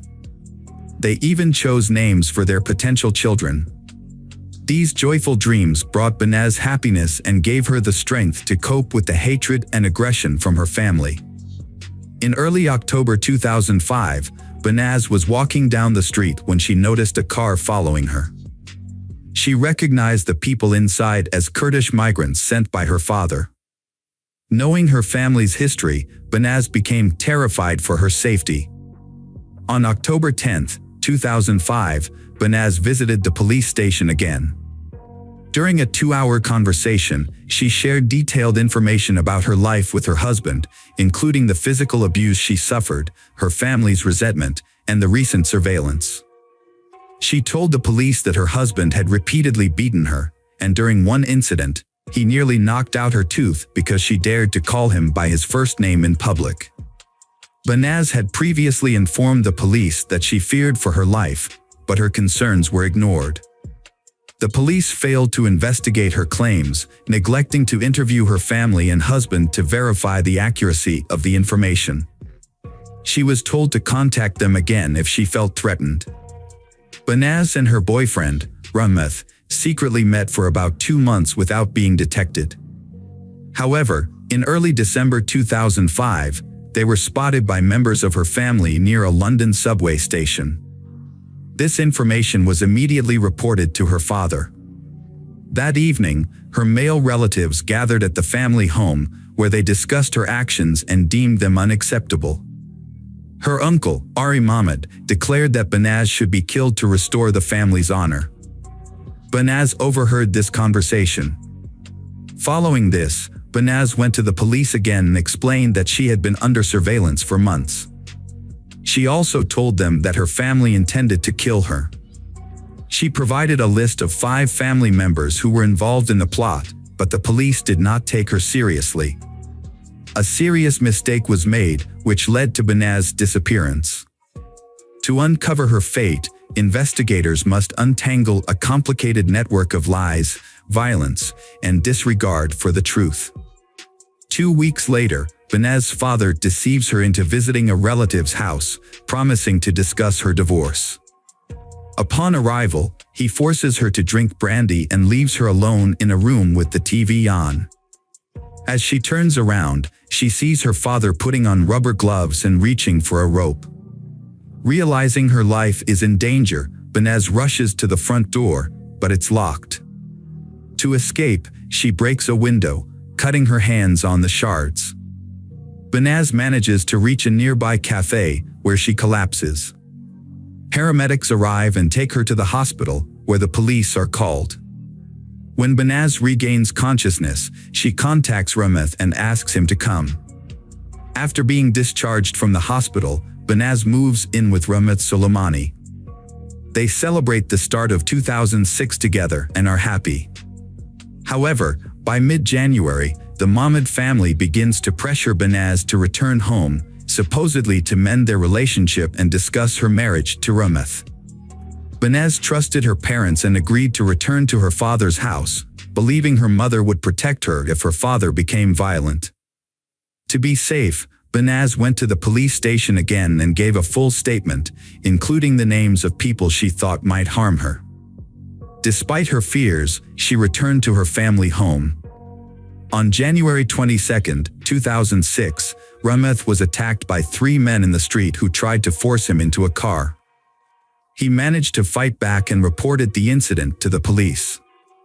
2 days later, Rahmat and Banaz were due to give a statement at the police station, but Banaz failed to appear.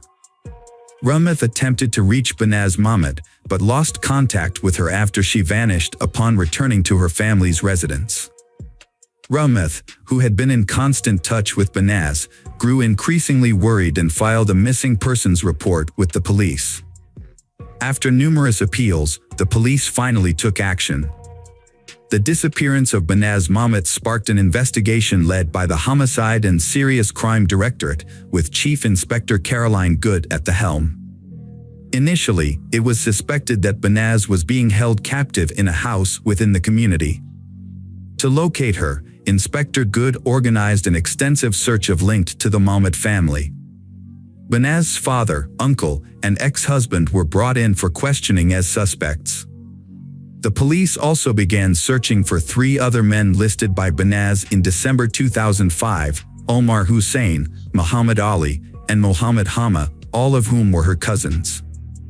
However, when the police searched the neighborhood and tried to question her family members, and the family refused to cooperate with the investigation into her disappearance. Police found no photos of Banaz at her family's home, and her family's complete lack of concern shocked officers. Caroline Good then focused on 30 individuals, all of whom were arrested and questioned. During the investigation, over 20 vehicles and 300 cell phones were seized from those involved. Every person questioned attempted to hinder the investigation, providing conflicting accounts of Banaz's whereabouts. Some claimed to have seen her after she went missing, while others, including her mother, refused to cooperate with the police. Some even suggested she was in hiding. Realizing that no one would cooperate voluntarily, Caroline Good obtained permission to bug the cells of those arrested. At that point, Banaz's father, her uncle, and Mohammed Hama remained in police custody. 2 other men under investigation had managed to escape to Iraq. The detectives were horrified when they received the initial wiretap results. Not only did the 3 arrested men show no remorse, but they also took pleasure in recounting the details of Banaz's death. Their conversations revealed that on January 23, the Mahmet family intentionally left their home, allowing Omar Hussein and Hama to enter. Once inside, they attacked Banaz, subjecting her to a 2-hour ordeal of beatings and violence. As the torture came to an end, Hama wrapped a cord around Banaz's neck and strangled her. When recalling the final moments of Banaz's life, Hama couldn't contain his laughter. However, it was Mohammed Hama's admission of being present when Rumeth was threatened that became the turning point in the case. While Hama was being held in a cell awaiting trial, his phone conversations were secretly recorded. Caroline Good listened to these recordings with growing horror as the suspect proudly described the gruesome details of the murder. In the recordings, Hama provided a detailed account of what they did to Banaz. Despite being terrified and vomiting, Banaz remained silent. Hama then wrapped the rope around her neck 3 times, pulling it so tight that it dug into her skin.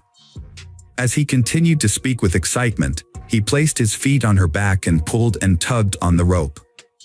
Banaz clung to life until her last breath. It took the perpetrators over 30 minutes to kill Banaz. The brutality of the crime was too much for Caroline Good and the detectives, and they couldn't hold back their tears. Banaz's cousin, Dana Amin, 30, was present in the house and helped the perpetrator put Banaz's body in a suitcase. Muhammad Ali then dragged the suitcase out of the house to a waiting car nearby. Hama revealed that a police car drove by, but the officers didn't notice the suitcase, which had hair and an elbow protruding from it. The very people meant to protect Banaz were involved in plotting her murder. They strangled her with a shoelace, stuffed her body into a suitcase, and took it outside of London. Snippets of conversation mentioned a derelict house with a garden in Birmingham. Caroline Good used the information gathered and matched it with the movement data from the arrested suspects' phones to identify the search area. Due to the vastness of the area, the search could have taken a long time. During a conversation with the suspects, one of them suddenly turned to the other and asked if they had put the freezer back where it originally was. This sparked an idea for Caroline Good, now knew what to look for. A police helicopter was deployed to scan the area and spotted a house with a backyard filled with trash, including a white oblong object resembling a freezer that stood out among the black garbage bags. Upon closer inspection of the suspicious house, the officers' suspicions were confirmed. The police officers began digging, but as the hole reached shoulder depth, they were on the verge of giving up, all except Caroline Good. She recalled the words of Mohammed Hama, who had boasted to relatives that he had buried the victim so deep that she would only be found with the help of an informant. Caroline Good convinced the team to extend the search for another day. On the evening of April 28, 2006, their persistence paid off, and the suitcase was finally found. Unfortunately, Banaz's remains were in extremely poor condition, making it necessary to rely on dental records and DNA samples for identification. Her body was discovered folded into a fetal position, hidden in a suitcase and buried beneath a freezer in the garden of a Birmingham house. On May 1, 2006, the suspects were formally charged with the crime. However, they displayed no remorse, convinced that their actions were justified. Mohammed Hama even claimed that the case would not go to trial, as he believed he was simply carrying out an act of retaliation. Meanwhile, Caroline Good faced renewed opposition from the Kurdish diaspora community. Following the discovery of Banaz's remains, numerous individuals came forward to provide alibis for the suspects, claiming that they were in public on the day of the alleged and therefore could not have committed the crime. Approximately 50 individuals were involved or connected to Banaz's death in various capacities. Reflecting on the events, Caroline Good recalled feeling intense anger, disgust, and contempt for the men involved. She noted that 50 men had participated in the murder of one woman, and they took pride in their actions, which they saw as a demonstration of their masculinity. In March 2007, the trial against Mahmoud Babakar Mahmoud, Ari Mahmoud, and Mohammed Hama began at London Central Criminal Court. Prosecutor Victor Temple described the crime as a cold-blooded and heartless execution that was orchestrated by the victim's father and uncle. In June 2007, a jury delivered finding all three defendants guilty of the charges and ineligible for leniency.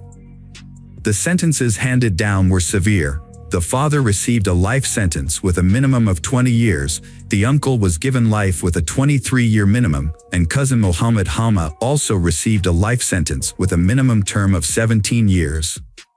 Judge Brian Barker was scathing in his delivery of the verdict, stating, "You decided that your so-called family honor needed to be restored, which meant she had to die and her memory erased. This is a heinous and heartless crime. What kind of honor is it when a father prioritizes his social status over the life of his own child?" A mere 4 months after the trio's conviction, London police were informed that Muhammad Ali had been arrested in Iraq for a crime committed against a young boy. Muhammad Ali had taken his own life. Omar Hussein, the last of the 5 perpetrators, had been hiding in rural Iraq, attempting to avoid public detection. However, in December 2009, he was shot in the leg during an altercation with one of his brothers and required medical attention. Upon arriving at the hospital, police were notified and subsequently arrested him. Initially, Omar Hussein denied being in London in 2005, thereby claiming innocence in Banaz's death. But UK Social Security records revealed that he had been receiving refugee benefits during that time, contradicting his statement. The court ultimately sentenced him to life imprisonment with a minimum term of 21 years. Dana Amin was given an 8 years prison sentence for his role in disposing of Banaz Mahmoud's body and hindering the investigation. A recorded interview with Banaz at a police station implicated her family in the crime. Banaz had previously handed in a letter to a police station in South London, naming individuals who threatened to kill her and her boyfriend Rameth. The individuals named in the letter were from Banaz's family and the wider Iraqi Kurdish community. They were angry about her decision to divorce her husband, who treated her poorly. Despite several attempts to leave him, Banaz returned due to family pressure. The police failed to respond properly to Benaz's situation, which ultimately resulted in her death. However, this case prompted significant changes in how honor-related cases are handled. An inquiry into police misconduct was launched after Benaz's death, and an independent commission investigated 9 police officers for their inadequate response to her allegations. 7 officers received reprimands, and 2 were dismissed. It is essential to recognize the tireless efforts of Caroline Good and her team, who successfully located Benaz's body, secured the conviction of her father and uncle, and brought the escaped perpetrators back from Iraq. Benaz was laid to rest at the Merton and Sutton Joint Cemetery in Morden. A memorial service was held in her honor on June 26, 2007, at the MN Auditorium, followed by the installation of a granite memorial headstone at her gravesite. The memorial was attended by a small group of people, including Rahmat Soleimani, Caroline Good, and Benaz's 2 sisters. Notably, Benaz's family did not attend either service. Rahmat Soleimani, who had been living in the UK under witness protection, was profoundly affected by Benaz's death. He penned a heartfelt letter expressing his love and grief, describing Benaz as the love of his life and his entire world. Unfortunately, his pain and suffering continued, and in May 2016, 10 years after the tragedy, he took his own life.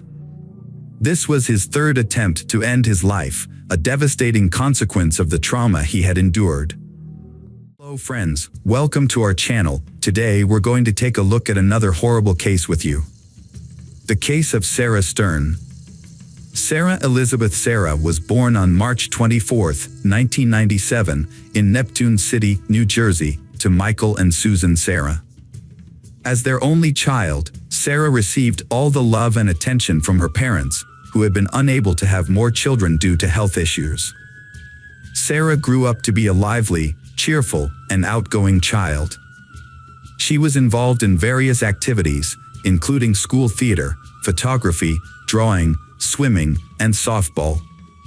Her passion was art, and she aspired to become an artist or designer. After graduating from high school, Sarah enrolled in a local college to pursue her dream. Tragedy struck in the autumn of 2013 when Sarah's mother, Susan, passed away after a long battle with cancer. Despite periods of remission, the disease ultimately took its toll. This devastating loss was a tremendous shock to the family, particularly for Sarah, who was extremely close to her mother. After a period of struggling with depression, Sarah began to support her ailing father and care for their beloved dog, Buddy. As time passed, her life started to improve, and she set goals for the future. Upon graduating from college, Sarah planned to apply to a prestigious university in New York. Before pursuing further education, she hoped to travel the world, with a particular interest in visiting Canada and possibly even living there for a while. Her father, Michael Sarah, frequently traveled out of state for work, often for weeks at a time. However, he never worried about leaving Sarah alone, as she was a grown and independent young woman, and their town was considered safe. But on the night of December 3, 2016, around 2:30 a.m., an unsettling incident occurred. A concerned citizen reported an abandoned vehicle on the Belmar Bridge along Highway 35, prompting the police to become involved. The area was usually deserted at night, which made the lone, empty vehicle stand out. A taxi driver, who was taking a shortcut home across the old bridge on the outskirts, noticed the car parked on the side of the road. He stopped to see if anyone needed assistance, but found the vehicle empty with no one around. Concerned that the driver might have jumped into the water below, a tragic occurrence that had happened before in this spot, the taxi driver called the police. Police officers responding to the scene found the car's keys in the ignition and no signs of blood or struggle, leading them to initially believe that the owner may have intentionally left the car on the bridge to jump into the river. To investigate further, they checked the car's ownership and discovered it belonged to 85-year-old Lily Sarah, who lived in a nearby town. When officers visited Lily's home, they found her alive and well. She explained that she hadn't driven the car in years due to poor eyesight, and her 19-year-old granddaughter, Sarah, was the frequent driver. Lily tried to contact Sarah but was unable to reach her because her phone was turned off. She then provided the officers with her son's address, where Sarah lived, and informed them that Sarah was likely alone, as her father was out of town for work and wouldn't return until the following week. Sarah was nowhere to be found at her home. Although the back door was open, an initial search of the house didn't turn up any signs of foul play. However, they did find the family dog locked in one of the bedrooms, whining. Despite the open back door, there were no signs of disarray or struggle, and no evidence of an intruder. As the news of her disappearance spread, Sarah's father, Michael, rushed back home on the next available flight. Upon his arrival, he confirmed that everything was still in its place and nothing was missing. Notably, all of Sarah's personal belongings, including her passport, driver's license, and mobile phone, were still at the house. The police shared their initial concerns with Michael, suggesting that Sarah might have gone to the nearby bridge with intentions to harm herself. They asked if he had noticed any warning signs of suicidal tendencies or self-harm. Michael revealed that Sarah had struggled with depression after her mother's passing, but had made a full recovery with the help of loved ones and her studies. In fact, Sarah had big plans for her future, aspiring to become a designer and travel the world. To piece together what happened, the police needed to know who Sarah had contact with on the day she vanished, what conversations she had, and who saw her last. The first witnesses to come forward revealed that Sarah had spent most of December 2nd with her childhood friend, Liam McAtasney. As the last person to see her, Liam was a crucial part of the investigation.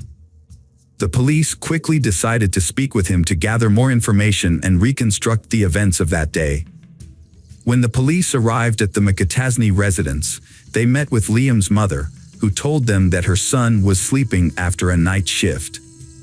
The officers asked her to wake Liam, who seemed confused about the situation. Once he was informed about Sarah's disappearance, Liam confirmed that they had spent the previous day together and agreed to go to the police station to give a statement. Liam shared that he and Sarah had attended college classes together that morning, but they decided to skip the last 2 lectures and go to her place to unwind instead. At her house, they played video games, chatted about their plans, and socialized. They briefly left her house twice to pick up food and visit a local supermarket. Liam left Sarah's house around 7 p.m. to go to his night shift job and did not see her again. Liam was also asked if Sarah had been struggling with any mental health issues. He explained that she had been battling deep depression since her mother passed away. He shared that Sarah often felt hopeless, wanting to escape or end her life, but he did not think that this meant she was planning to harm herself. He noted that she also struggled to connect with her father, leading to additional emotional strain. Liam considered it possible that Sarah's emotional state may have contributed to her disappearance. However, it was also clear that Sarah was planning a trip to Canada around that time and had recently exchanged money in preparation for her travels. Liam's testimony gained credibility when Canadian dollars were found in her bedside table drawer, though the amount was relatively insignificant. Preston Taylor, a close friend from high school, corroborated Liam's story. Preston mentioned that Sarah had struggled with depression, leading him to wonder if she had fled to Canada or taken her own life by jumping off a bridge. His emotional testimony underscored the strong bond he shared with Sarah. Despite these accounts, investigators soon ruled out the possibility of Sarah fleeing the country due to the absence of her passport. As a result, the search focused on the more distressing possibility of her having jumped to her death.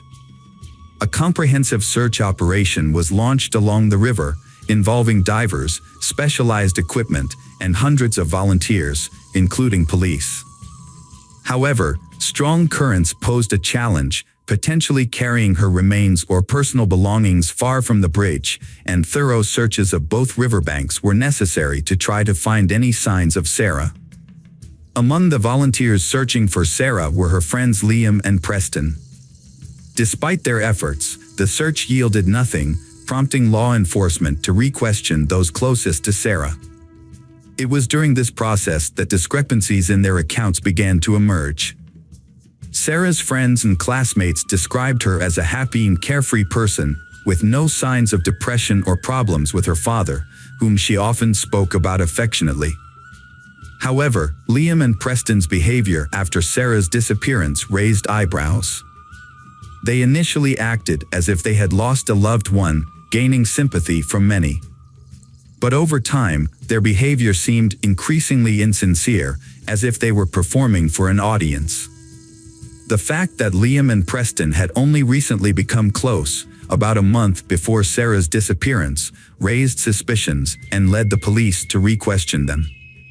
Liam was visibly shaken when he was brought in for further questioning.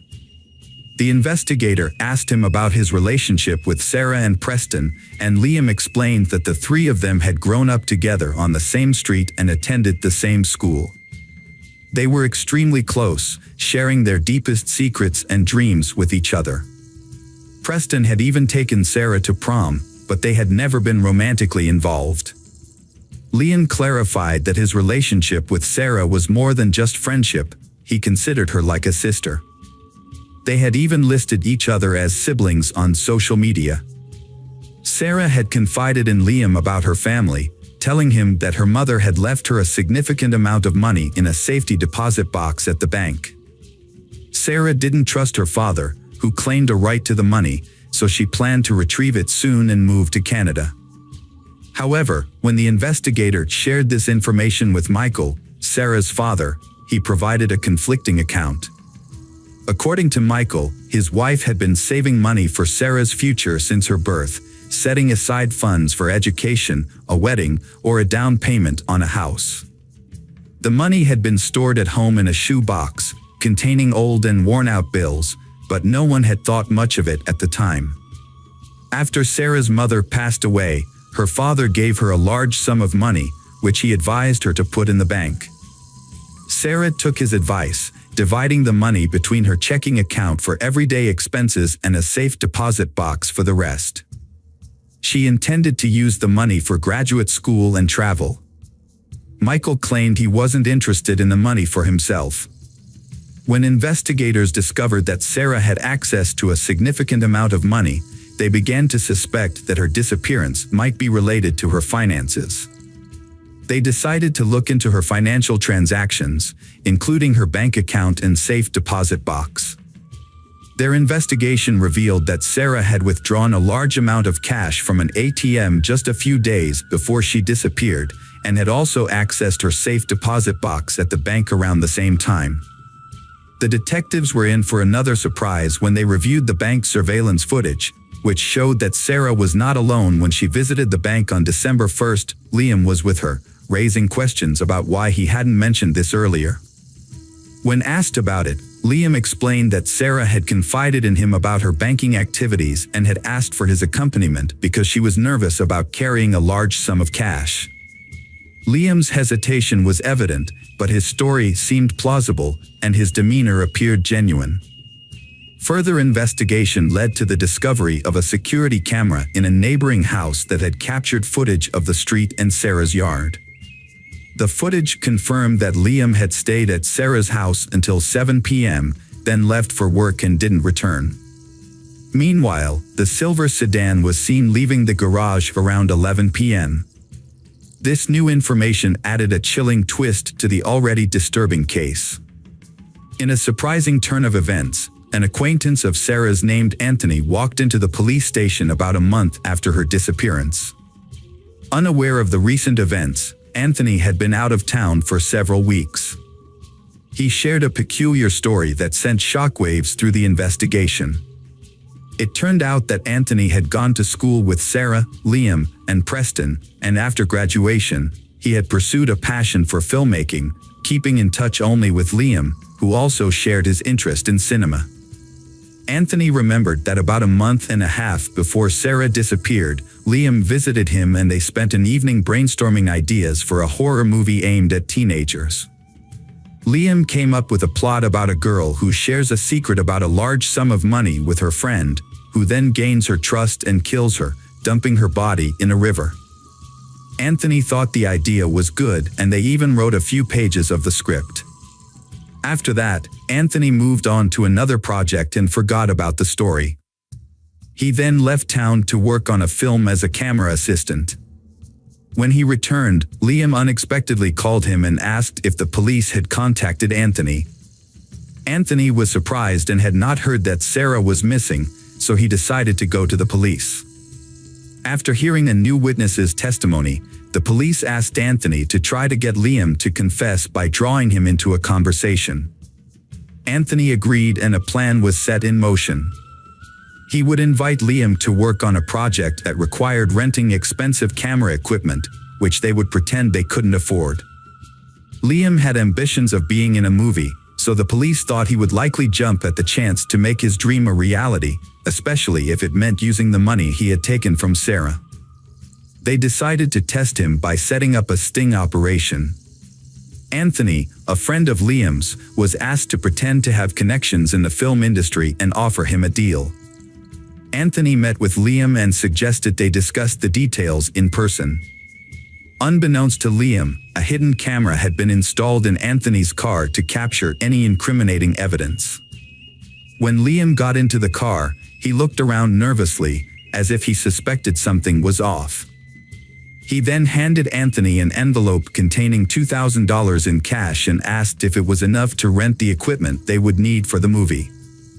Anthony agreed, and then asked Liam where he had gotten the old bills. Liam hesitated before admitting that the money belonged to Sarah, and that he and his friend Preston had taken it from her house because, in his words, the dead don't need it. Although Liam didn't provide any further details, his admission was enough for the police to arrest him and his friend Preston on suspicion of a crime. Preston, Liam's accomplice, quickly began cooperating with the authorities and struck a deal with the prosecution. He told them that he hadn't directly participated in the crime, but had helped Liam cover his tracks and get rid of Sarah's body. According to Preston, Liam started plotting to take Sarah's money as soon as he found out about it. Sarah had kept her inheritance a secret, even from her closest friend, for a long time. However, when she began making serious plans for a trip to Canada, Liam asked her how she intended to pay for it, and she revealed that she had inherited a sum of money from her mother. Liam then persuaded her that it would be safer to store the money in a home safe rather than a bank vault, and he urged her to withdraw the cash. Liam, determined to carry out his plan, waited for the perfect opportunity while Sarah's father was away on a business trip. He enlisted the help of his friend Preston, promising him $25,000 in exchange for his assistance. Liam had Sarah withdraw a large sum of money from the ATM, but didn't check the exact amount. They spent the next day together, waiting for the right moment to strike. When the time came, Liam separated Sarah from her dog by locking it in another room, then approached Sarah from behind and attempted to strangle her. However, the crime proved more difficult than Liam anticipated. Sarah, being physically strong and athletic, resisted fiercely, resulting in an intense struggle until she eventually lost consciousness. But despite his best efforts, Liam was unable to determine whether she had truly succumbed. Sarah continued to show signs of life, leaving Liam to prolong his efforts to ensure her demise. This took nearly 30 minutes. Only when Liam was certain Sarah was dead did he leave her house, going about his normal routine by heading to work. He then had Preston follow up on his original instructions, no doubt aiming to ensure their sinister act would go unnoticed. Liam McAtasney snuck into Sarah's house through the back door, avoiding the camera's view, and dragged the body to the garage. He then cleaned up the room to remove any evidence. A couple of hours later, he returned to the house, took a small safe from Sarah's room, and placed the body in the car. Liam drove away carefully to avoid being caught on the neighbor's camera. He met Preston at a bridge, where they transferred the body to Preston's car and then disposed of it in a nearby river. After disposing of the body, they cleaned the car and drove back to Liam's house to divide the stolen money. However, they were disappointed to find only $110,000 in the safe. They decided to be cautious and not spend the old bills immediately to avoid raising suspicion. Preston buried the safe in a local park, and they only spent the money Sarah had withdrawn from her account. During the trial, Preston confessed to the crime, but Liam denied any involvement and tried to shift the blame to his friend. Liam's lawyer also claimed his client was innocent, suggesting that Preston acted alone. The case was complicated by the fact that Sarah's body was never found. When police searched Liam's house, they found a small key that fit the buried safe, which was identified by Preston as evidence of Liam's guilt. The trial of Liam McAtasney lasted over 2 years. Despite the fact that Sarah Stern's body was never found, the evidence presented in court proved McAtasney's guilt. This evidence included a script he had written months before the crime, a key to a safe found in his home, incriminating statements he made in the car, and old bills he had given to someone. Furthermore, fingerprints belonging to Liam and his accomplice, Preston Taylor, were found inside the safe. A co-worker of Liam's also testified that he had been absent from work for a few hours on the night of the crime and had asked someone to cover for him. As a result of the trial, Liam was sentenced to life in prison without the possibility of parole. Preston, who had not directly participated in the crime, received an 18-year sentence for obstructing justice and hindering the investigation. Preston will be eligible for parole in 15 years. Unfortunately, Sarah Stern's body has still not been found. Hello friends, welcome to our channel. Today we're going to take a look at another horrible case with you. The case of Lindsay Birbeck. Lindsay was born in Blackburn, Lancashire, northwest England. She and her husband, Tim Birbeck, separated in July 2018, but they continued living together until March 2019. At that time, Lindsay moved to a new home on Burnley Road in Hanko. As a mother, Lindsay cared for her 2 adult children, Divin, 20, and Sarah, 17. Professionally, she worked as a teacher's aide at Atton Hill Elementary School in Burnley. She enjoyed being around children and was known for her artistic talent. Lindsay would often go the extra mile to create impressive props for school productions. On August 12, Lindsay went for a walk in the wooded area of Coppice, near her Hanko home. However, when her daughter Sarah and Sarah's boyfriend Brandon arrived at the house for a scheduled tea party, Lindsay was nowhere to be found. This was unusual, as Lindsay was not one to forget appointments. Sarah tried calling Lindsay multiple times, but there was no answer.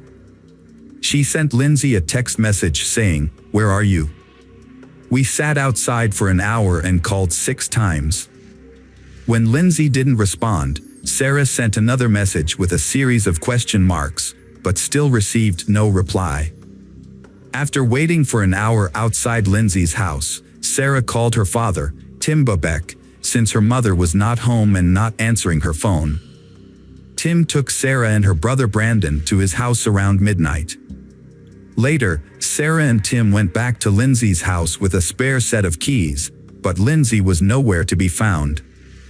The house looked undisturbed, and there were no signs of anything out of the ordinary or a note explaining Lindsay's whereabouts. At 12:11 a.m. on August 13th, Tim contacted the police to report Lindsay missing, stating, "Lindsay seems to be missing. We can't find her." Lindsay's disappearance shocked the community, prompting a massive search effort. Hundreds of people, including families with strollers and teenagers, joined the search, even if they didn't know Lindsay personally. After days of searching, posting on social media, and putting up posters, the community gathered at a local spot called Coppice for 2 days, hoping to find a clue to help solve the mystery of Lindsay's disappearance. The search continued non-stop despite the challenges. Thousands of posters with Lindsay's picture were distributed throughout the neighborhood. A Facebook group to aid the search gained 10,000 members. Posters soon appeared everywhere, including lamp posts, storefronts, and traffic lights, asking for help in finding Lindsay. Police launched a thorough investigation into Lindsay's disappearance, conducting extensive searches around her house and the surrounding countryside. A team of specialists, including police officers, dog handlers, firefighters, and mountain rescue volunteers, scoured the area. They also deployed drones and helicopters to cover a wide range, including popular walking and running routes. For days after Lindsay went missing, police released CCTV footage showing her last seen walking along Burnley Road towards Coppice at 4:10 p.m. She was wearing a distinctive purple jacket, black leggings, and dark sneakers with white soles. As a week passed since her disappearance, hopes of finding Lindsay alive began to dwindle. Despite the efforts of the police, her whereabouts remained a mystery.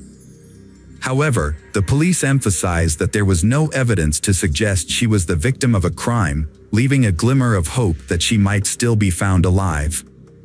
That evening, hundreds of local residents joined forces for the first mass public search of Coppice, following a rallying call on social media. A local resident's dog ran into the woods at Errington Cemetery, prompting its owner to follow. The dog didn't respond to its owner's calls, instead hiding its head in the bushes and sniffing at something. As the owner approached, they felt something soft underfoot, which frightened them. A terrible smell and swarming flies surrounded a plastic bag, with what appeared to be a foot visible. On August 24th, Lindsay Bobek's body was discovered 12 days after her disappearance. Her naked body was buried in the cemetery, wrapped in 2 clear plastic bags and mixed with earth and grass, in a shallow grave. With this discovery, the search for Lindsay Bobek was concluded, and a murder investigation officially began. Pathologist Dr. Naomi Carter conducted an autopsy and found that the cause of death was a broken neck, likely caused by a forceful blow from a foot or knee. The trauma was so severe that the entire larynx was crushed. Additionally, it appeared that someone had attempted to cut off the right leg after death, possibly using a saw, leaving a large laceration that cut down to the bone. Due to the poor condition of the body, Dr. Carter had difficulty determining the full extent of the injuries. While she couldn't rule out the possibility of sexual activity on the day of the disappearance, the level of decomposition made it impossible to confirm. Before the body was found, the area had been searched by police and community volunteers for several days, but nothing was discovered. A blue wheelie garbage can was spotted in nearby bushes, but its significance was not yet realized at that stage of the investigation. Volunteers searched the cemetery on August 20th at 9 p.m. and found a dumpster with a dark stain that they suspected might be blood. They took pictures and called the police, who arrived to inspect the dumpster. However, the police officers thought the dark stain was just dirt and noted that the dumpster looked new. With no evidence linking it to Lindsay's disappearance, they left it in place. Other clues were found in the cemetery but weren't immediately considered significant. Christine Alderson, a local resident, discovered a bloody cloth on the grass on August 18th while walking her dogs. She believed the blood was fresh but thought it might belong to a homeless man who often visited the area. Judith Bibby, another dog walker, reported seeing what was likely Lindsay's jacket hanging on a barbed wire fence near the Cardial Hill Trail. On August 25th, investigators returned to the crime scene and discovered a yellow-handled saw and a pair of green heavy-duty gloves near Lindsay's grave. The gloves had blood on them and were sent for forensic testing. The test results showed that the gloves contained the perpetrator's DNA on the inside and Lindsay's DNA on the outside of the left glove. Additionally, investigators found a pair of Lindsay's Skechers sneakers in a blue plastic bag in the cemetery. The shoes had been cut along the sole. Further examination revealed that Lindsay's body was wrapped in plastic sheeting, with foliage and grass that didn't match the cemetery grounds between her body and the sheeting. This led investigators to believe that Lindsay's body had been moved from another location. The discovery of the moved body led detectives to recall a blue trash can that had caught the attention of volunteers. Upon reviewing CCTV footage, police officers made a surprising discovery that left the investigation team perplexed. Several images showed a young man pulling a blue wheelie garbage can in the Burley Road area over the course of a few days. A CCTV camera caught the same individual returning to the cemetery on 4 separate occasions. This footage helped identify a suspect. A video of the young man carrying a trash can down the street, possibly containing Lindsay's body, gained widespread attention. The video was broadcast on the news with a request for help identifying the individual, which proved successful. The individual in the video was identified as Rocky Marciano Rocky, a local resident who lived with his parents and 5 siblings on Winnie Hill Road in Arrington. The Rocky family had resided in this home for approximately 3 decades. Rocky struggled with a range of mental health issues, including autism, attention deficit disorder, and hyperactivity, which he had experienced since childhood. Additionally, his low IQ presented challenges with learning and communication. Rocky attended an alternative school in Barnoldswick several days a week, where teachers described him as a quiet and nonverbal student. In 2015, a psychologist evaluated Rocky and found he had difficulty understanding his emotions and how they related to events. A 2016 report noted that Rocky was unresponsive to strangers and required constant supervision. According to Timothy Bradley, a teacher at his school, Rocky showed little interest in academics, preferring practical activities. He rarely engaged in conversations, even about topics that interested him. Rocky was physically strong and enjoyed activities like going to the gym, caring for chickens, and playing Xbox. Rocky often seemed detached from reality and unaware of his actions. His attack on Lindsay Bubek appeared to be motivated by a desire to kill a woman, and she happened to be in the wrong place at the wrong time. The murder was a random act committed by a stranger. On August 12, 2020, 1 year after the crime, Rocky Marciano Rocky went on trial. After an 8-day retrial and 4 hours of deliberation, the jury delivered a unanimous guilty verdict. Rocky, 17, showed no reaction via video link from Her Majesty's Prison, Wetherby. His parents, present in court, also remained expressionless. Rocky had pleaded guilty to aiding in the disposal of Lindsay's body but denied any role in her death. He claimed a male stranger approached him and offered a fee to help bury she. In a prepared statement, Rocky admitted to moving the garbage can and burying the body, but maintained he had no involvement in Lindsay's death. However, evidence collected from his home in Arrington, including identical plastic bags found at Lindsay's grave and a tracksuit matching the one he wore in surveillance footage from August 12, 16, and 17, contradicted his claims. Defense attorney Mark Van Hull stated to the jurors that although Rocky committed a reprehensible act by burying her body in the cemetery, he maintains that Rocky was not responsible for her death, despite the substantial evidence against him. The judge sentenced Rocky to life in prison with a minimum term of 16 years. He will be eligible for release only when the parole board determines he is no longer a danger to society. The judge described the attack as swift and brutal, and stated that Rocky clearly intended to kill a woman who was walking in the area just minutes before Lindsay's murder. Security footage shows that Rocky Price made 2 return visits to the location where Lindsay was killed on the evening of August 12. At 6:55 p.m., he was captured on CCTV carrying a black backpack, likely containing a saw to dismember the victim's body. At 8:28 p.m., he was seen at the same location, where he would eventually dispose of the body. With no visible signs of panic or distress, Rocky Price carried out a calculated plan to dispose of Lindsay's body.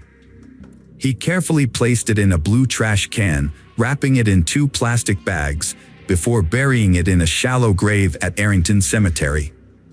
The fact that he stalked another woman before killing Lindsay Babek indicates that his crime was premeditated, rather than a spontaneous loss of control. Lindsay's funeral took place at St. Margaret's Church in Hapton on September 20th. Over 200 people attended the service, which was briefly interrupted by police stopping traffic on Manchester Road to allow Lindsay's coffin, adorned with flowers, to be carried into the church. The scene was filled with dozens of bouquets from friends, family, and strangers who were moved by Lindsay's story. Hello friends, welcome to our channel. Today we're going to take a look at another horrible case with you. The case of Carmen Thomas. Carmen Thomas was born on October 30th, 1987, in South Africa. Her life took a drastic turn when her father passed away when she was just 10 years old.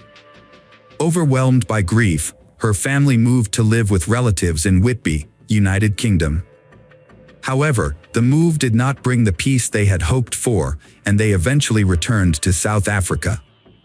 When Carmen turned 18, she decided to leave behind with her relatives and later relocated to London to pursue her education. She earned a master's degree in marketing and quickly became known for her charismatic and outgoing personality. Carmen formed strong bonds with many people and became a loyal friend and companion. However, living in a big city like London came with its expenses, and Carmen had to work hard to maintain a decent standard of living. By day, she worked as a marketer in a store, and by night, she worked part-time at a gentleman's club. Although her career choices may have raised eyebrows, Carmen was a woman of principle and never compromised her values. She conducted herself with dignity and earned the respect of her clients. It was during her time at the club that she met Brad Callahan, a charming and flamboyant man. Brad was born in April 1978 in New Zealand to parents who separated when he was just 9 years old.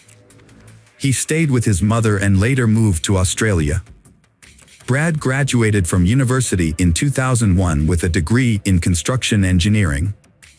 He was then offered a job as a chief structural engineer for a large business complex in the UK by a prominent construction company.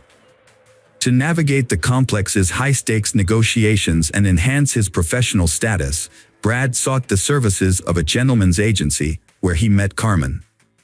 She was intelligent, tall, and beautiful, with striking dark eyes and black hair. However, Brad's demanding career and ambitious nature left him little time for a serious relationship. Despite this, Brad and Carmen got along well after a dinner, and their casual interactions eventually blossomed into a solid friendship. Over time, their friendship deepened into a romance, and they began living together. Their relationship was built on mutual trust, care, and support. When Carmen got pregnant, Brad decided it would be better to go back to New Zealand, a country with cleaner air and a more laid-back lifestyle. In March 2005, they returned to Auckland. After the birth of their son Jack, they experienced immense happiness. They prioritized Jack's safety and well-being, making sure he had everything he needed for a happy childhood. However, the arrival of their son brought significant challenges to their relationship. The first problems arose in the relationship between Carmen and Brad due to disagreements on how to raise their child, causing tension and instability.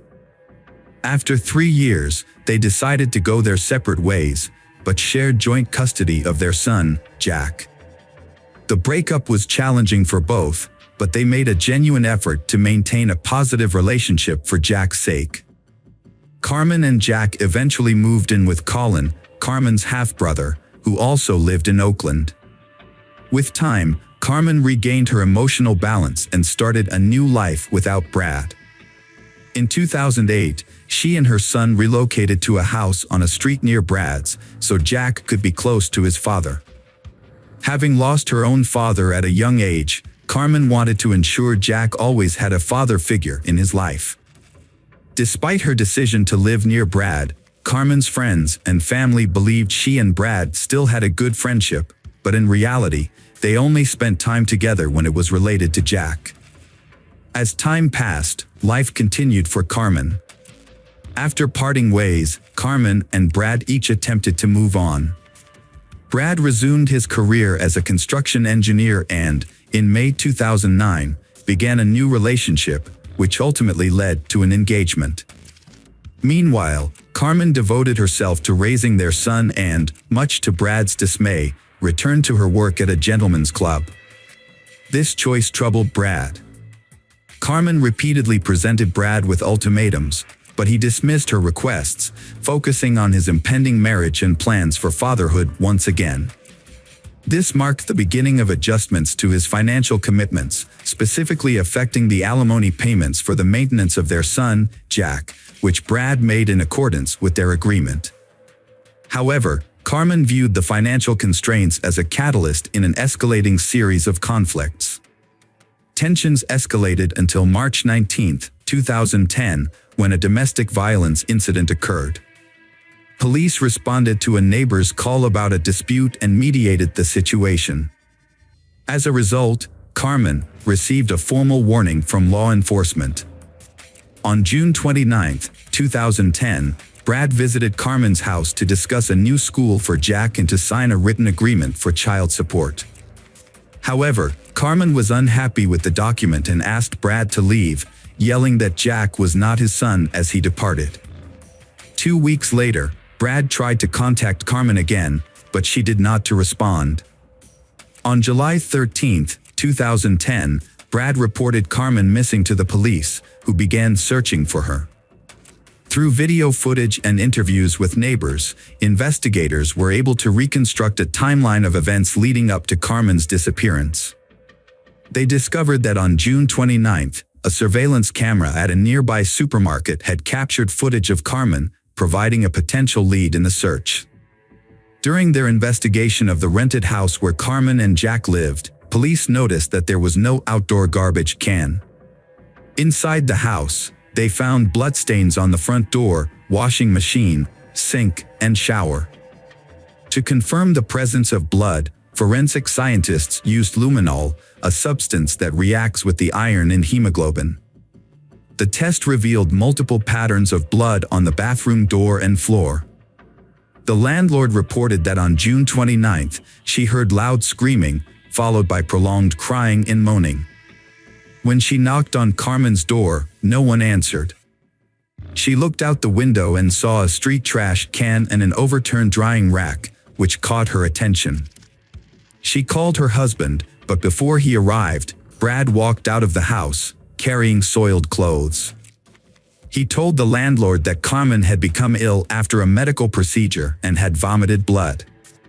However, the landlord noticed that Brad appeared to have just taken a shower. She had no reason to doubt his story, so she didn't call the police. The search for Carmen continued, and her cell phone activity caught the police's attention. Although messages were being sent from her phone regularly, the tone and language used were unusual and didn't match her previous communication style. The outgoing messages and calls continued until July 10th.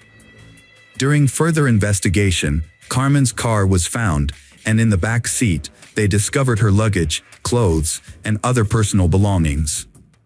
The police investigation into Carmen's disappearance began with the examination of her seized suitcase, which revealed traces of blood and a note indicating she owed money to her employer. An envelope with Misty's name and $270 was also found in the glove compartment. Inspector Mark Benefield suspected foul play after finding blood in the car and launched a search for Carmen's body in the countryside southeast of Auckland, but it was inconclusive. As the investigation continued, police analyzed Carmen's and Brad's phones, discovering they had been in close proximity to each other during the search. However, Carmen's phone was not connected to a cell tower in Hamilton. A crucial piece of evidence was a missing trash can, which had disappeared from its usual spot near the house on the day Carmen vanished. A neighbor reported seeing the can being taken away through her window. Police suspected the trash can might have been used to dispose of evidence. When EE examined Brad's phone records and bank card details, then they found that on June 30th, Brad had purchased a meat cleaver, a large plastic container, and several garbage bags, which raised suspicions. By studying Brad's daily routine, police identified some unusual events, including a day when he arrived early at the construction site and walked alone around the property for an extended period. While it was not unusual for a supervisor to be on site early, the police found it noteworthy. After gathering evidence, including Carmen's cell phone and suspicious purchases, they began to suspect Brad of murder. They believed Brad had killed his former lover, Carmen Thomas, by hitting her multiple times in the head and then carefully hiding her body. On September 21st, Brad was arrested and charged with Carmen's murder and attempting to obstruct justice. Brad's second son was born while he was in custody, causing him to become emotional and resentful. 9 days after his arrest, Brad broke down and revealed to investigators the location of Carmen's body. It turned out that Brad had attempted to create an alibi by making it seem like Carmen had left for Hamilton and never returned. However, under questioning, he eventually detailed the events of the day Carmen was killed, revealing that his plan had not been as perfect as he thought. Brad admitted that Carmen and Brad had a heated argument, which ended with Carmen telling Brad that Jack was not his son. In a fit of rage, Carmen kicked Brad out of the house. However, he returned 5 minutes later, grabbed a baseball bat, and brutally attacked Carmen, striking her in the head with such force that she fell unconscious, bleeding profusely. Despite realizing the gravity of his actions, Brad continued to assault Carmen, throwing several punches. Memories of happier times flashed before his eyes, but his anger and resentment consumed him. Brad knew his life would never be the same after this moment, and he could never undo the damage. Nevertheless, he felt a twisted sense of satisfaction, believing that he had solved his problem and ensured that Jack was now his alone. Brad regained his composure, took a shower, and quietly left Carmen's house. In the following days, he devised a plan to dispose of Carmen's body and cover up the crime. He met his friend outside a supermarket and asked him to buy black garbage bags, kerosene, and cleaning products, hoping to avoid raising suspicion. Brad then returned to the apartment, meticulously cleaned up the bloodstains, wrapped Carmen's body in a bag, and disposed of it in a trash can. After killing Carmen, Brad dismembered her body into 8 pieces to make it easier to dispose of. He cut off her legs at the hip joints and then cut each leg in half at the knee. He also severed her arms and head from her torso. A few days later, on July 3rd, Brad met a friend at a boat ramp in Okahu Bay, near downtown Oakland. He confessed to his friend that he had killed Carmen during an argument and asked for help disposing of her body. However, his friend refused to provide a boat to dump the remains into the sea. Over the next few days, Brad drove to Ware Ridge in West Auckland and buried the dismembered body parts in a shallow grave. On July 7th, he drove Carmen's car to Hamilton and abandoned it in a hotel parking lot. He left a suitcase of clothes and some of her personal belongings in the car to make it seem like she had left voluntarily. However, he made a critical mistake by including bloody clothes in the suitcase. In an attempt to cover his tracks, Brad started sending text messages from Carmen's cell phone to her friends, pretending to be her. He claimed that she was not feeling well and had been in bad shape for days. However, this plan ultimately backfired on him. On October 1st, police excavated the burial site indicated by Brad and found the body of Carmen Thomas. Her remains were discovered in plastic containers, carefully removed from a makeshift grave on Wayfair Ridge. An autopsy revealed that Carmen Thomas had died from multiple blows to the head, with the fatal blow causing a compressed skull fracture. After multiple forensic examinations, Carmen's body was released to her family on October 13th. Tragically, her young son Jack, who had been waiting and hoping to see his mother again, was only able to hug and kiss her white casket. On February 8, 2011, Brad Callahan's first court hearing was held. Judge Winning determined that the crime was unintentional and took into account Brad's claim that he acted impulsively in a state of rage. However, the judge was more severe in his assessment of the subsequent cover-up. On May 26, 2011, Brad Callahan was charged with attempting to change the course of justice.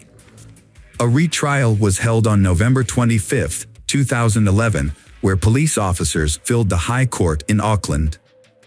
In a surprise move, Brad Callahan made 2 guilty pleas, admitting to murder and attempting to change the course of justice after Carmen's death. A judge has sentenced 31-year-old Brad Callahan to life in prison for murdering Carmen Thomas. Brad was also given a 6-year sentence for attempting to interfere with the investigation into Thomas's death. The judge considered this one of the most serious cases of attempted interference with justice, describing Brad's actions as extremely serious. During the trial at Auckland High Court, the judge criticized the brutality of Thomas's murder, but decided not to impose the harshest possible sentence. The courtroom was filled with Thomas's friends and family, including her parents who had traveled from South Africa. Judge Venin condemned Brad's attempts to cover up his crime, which involved considerable effort and deception. The 6-year sentence for interfering with the investigation will be served at the same time as the life sentence. In a statement, the Thomas family expressed their ongoing anger and grief, saying that no punishment can bring their daughter back. However, they are relieved that Brad will be in prison for a long time, giving him the opportunity to reflect on the harm he has caused. Little boy Jack Brad is living with his grandmother in another town under an assumed name. Hello friends, welcome to our channel. Today we're going to take a look at another horrible case with you. The case of Lily James. Lily was born in the coastal town of Saintsue, New South Wales, Australia in May 2002. She was the first child of the close-knit James family and was especially loved by her maternal grandmother, Barbara. Growing up, Lily spent much of her time by the ocean with her younger brother Max, where she developed a passion for swimming and an active lifestyle. Her father, a water polo coach at an Anglican girls' school in Hustville, encouraged her interest in the sport. Those who knew Lily remembered her as a friendly and outgoing person who excelled in her studies and was always willing to help those in need. Her well-rounded personality made her a standout student, and she was widely respected by her peers. With her impressive talent and dedication, Lily succeeded in multiple areas, including academia, sports, and community service. She was also an accomplished performer, participating in her school's theater and dance club. Eventually, Lily's talents caught the attention of organizers from the prestigious Woodford Folk Festival, one of Australia's largest annual events, attracting over 125,000 attendees from around the world. As part of the celebrations, Lily performed a unique monologue from William Shakespeare's Macbeth.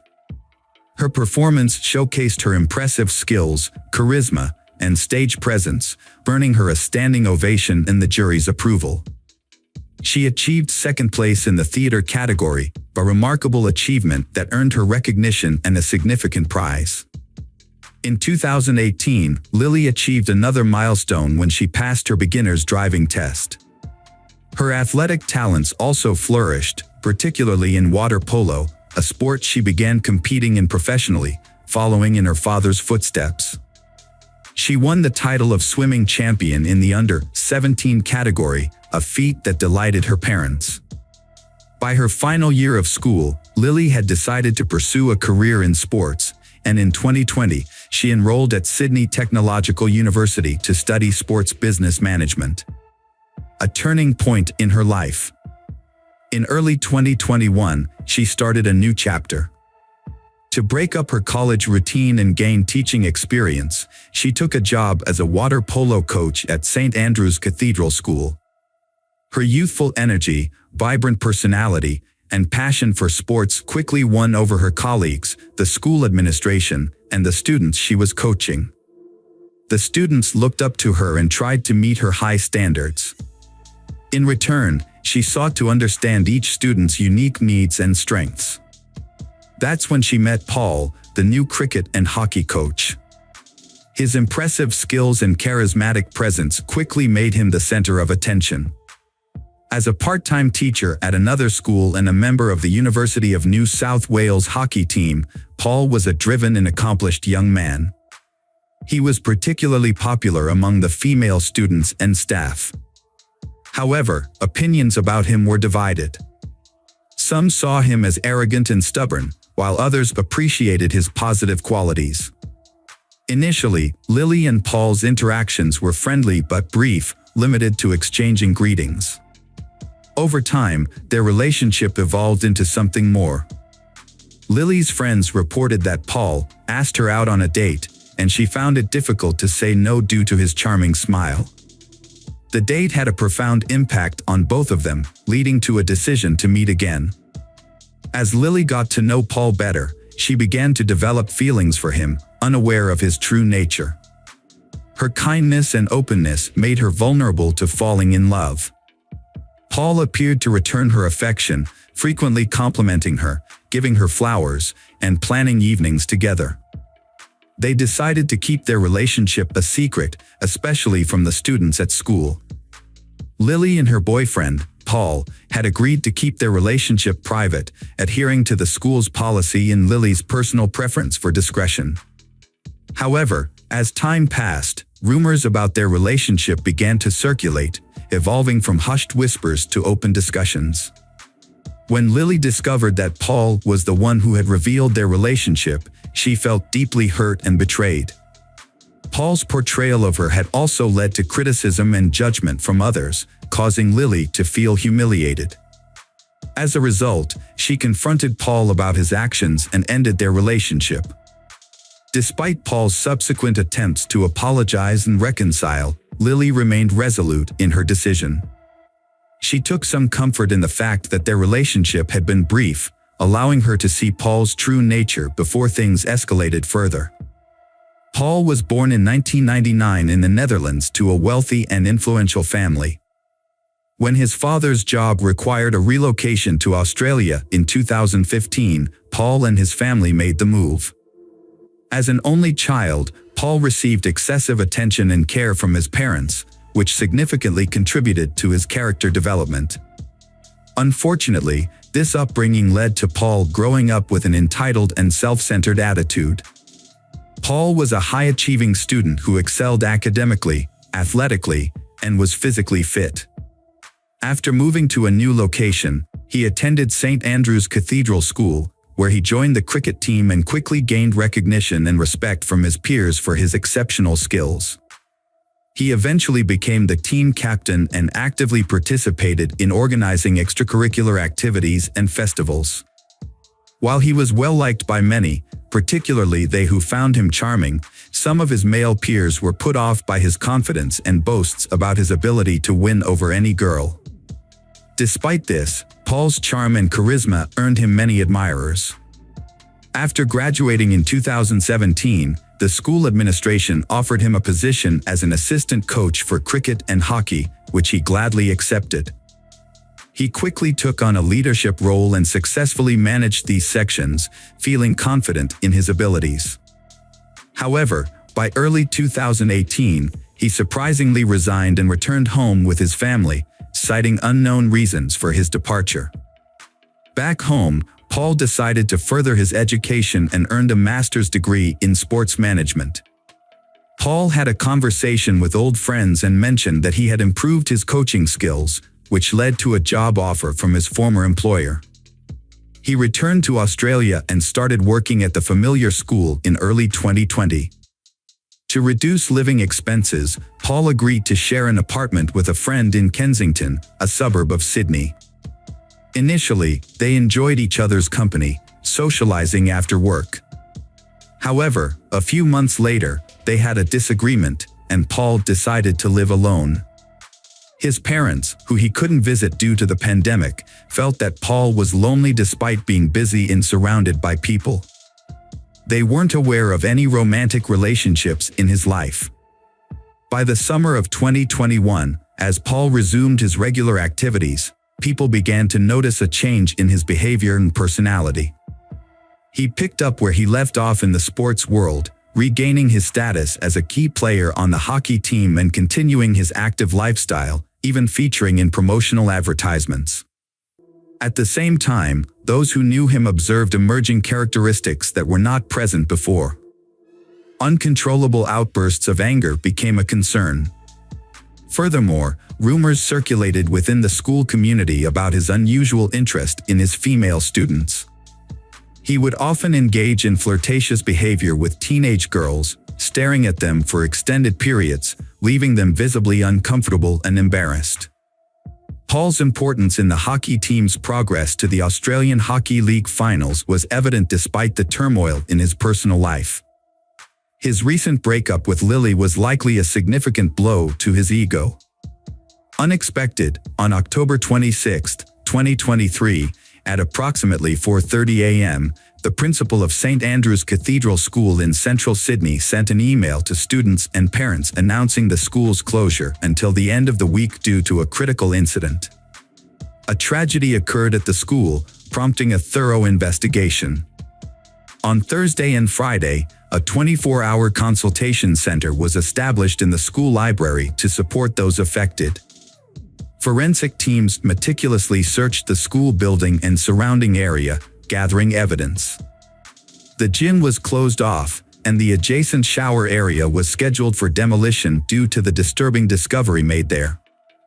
The incident began to unfold when the body of a 20-year-old woman was found in the shower around midnight.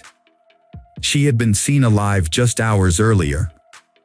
The water polo coach had entered the shower but never emerged.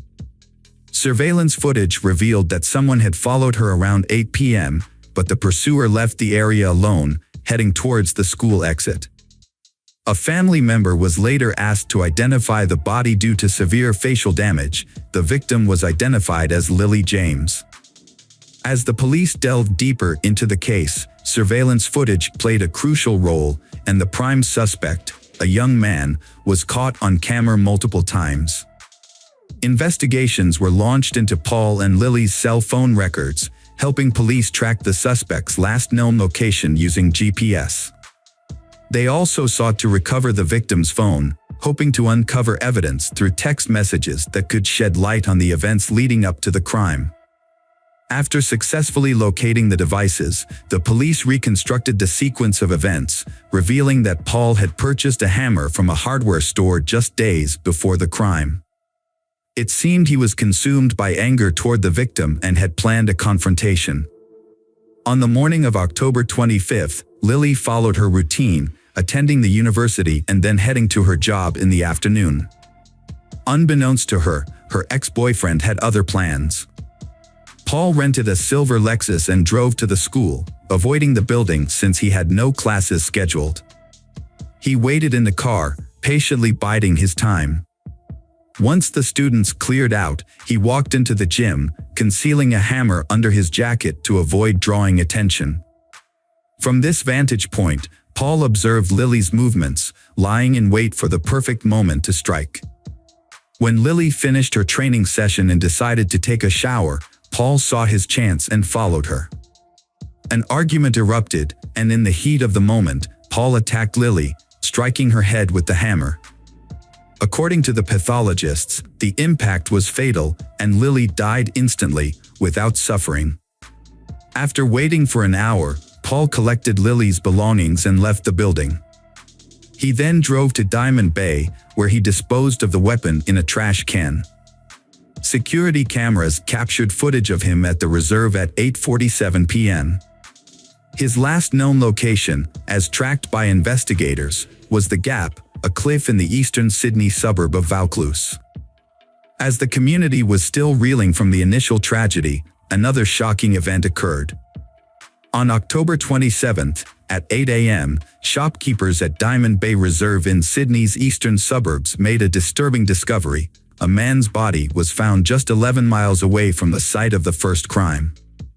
A rescue team, including a bomb squad and Marine Corps personnel, was formed to retrieve the body.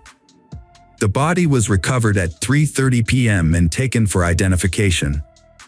Due to severe injuries, fingerprints were used to identify the individual. The victim was 24-year-old Paul, the same person who had been at the scene of the first crime. The investigation team faced a significant challenge in establishing a connection between the fatal incidents and uncovering the circumstances surrounding the events. The Gap is a notorious location with a history of suicides. Around 10 p.m., Paul used Lily's phone to send a message to her father, possibly revealing the location of her body. An hour later, the young man made a brief emergency call, but hung up quickly. When police arrived at the cliff, they found the personal belongings of Lily and Paul, but there was no sign of him. A rented car was parked nearby, suggesting that he may have taken his own life due to feelings of guilt or fear of facing the consequences of his actions. On October 26, police launched a search operation for his body, using helicopters and boats to scour the coastline. The first day's efforts were unsuccessful, but the next day, a body was found on rocks in a nearby nature reserve.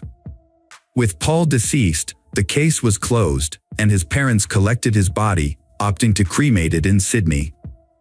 A meeting was subsequently arranged with Tim Watson-Monro, a renowned forensic psychologist with extensive experience in analyzing the behavior of both criminals and victims. Mr. Watson-Monro was asked to share his insights on the incident and analyze the behavior of the perpetrator, Paul. According to Mr. Watson-Monro, Paul's actions were characteristic of individuals with an inflated sense of self-importance who struggle to accept rejection. He believed that Paul committed the crime in a premeditated and calculating manner, showing no remorse for his actions.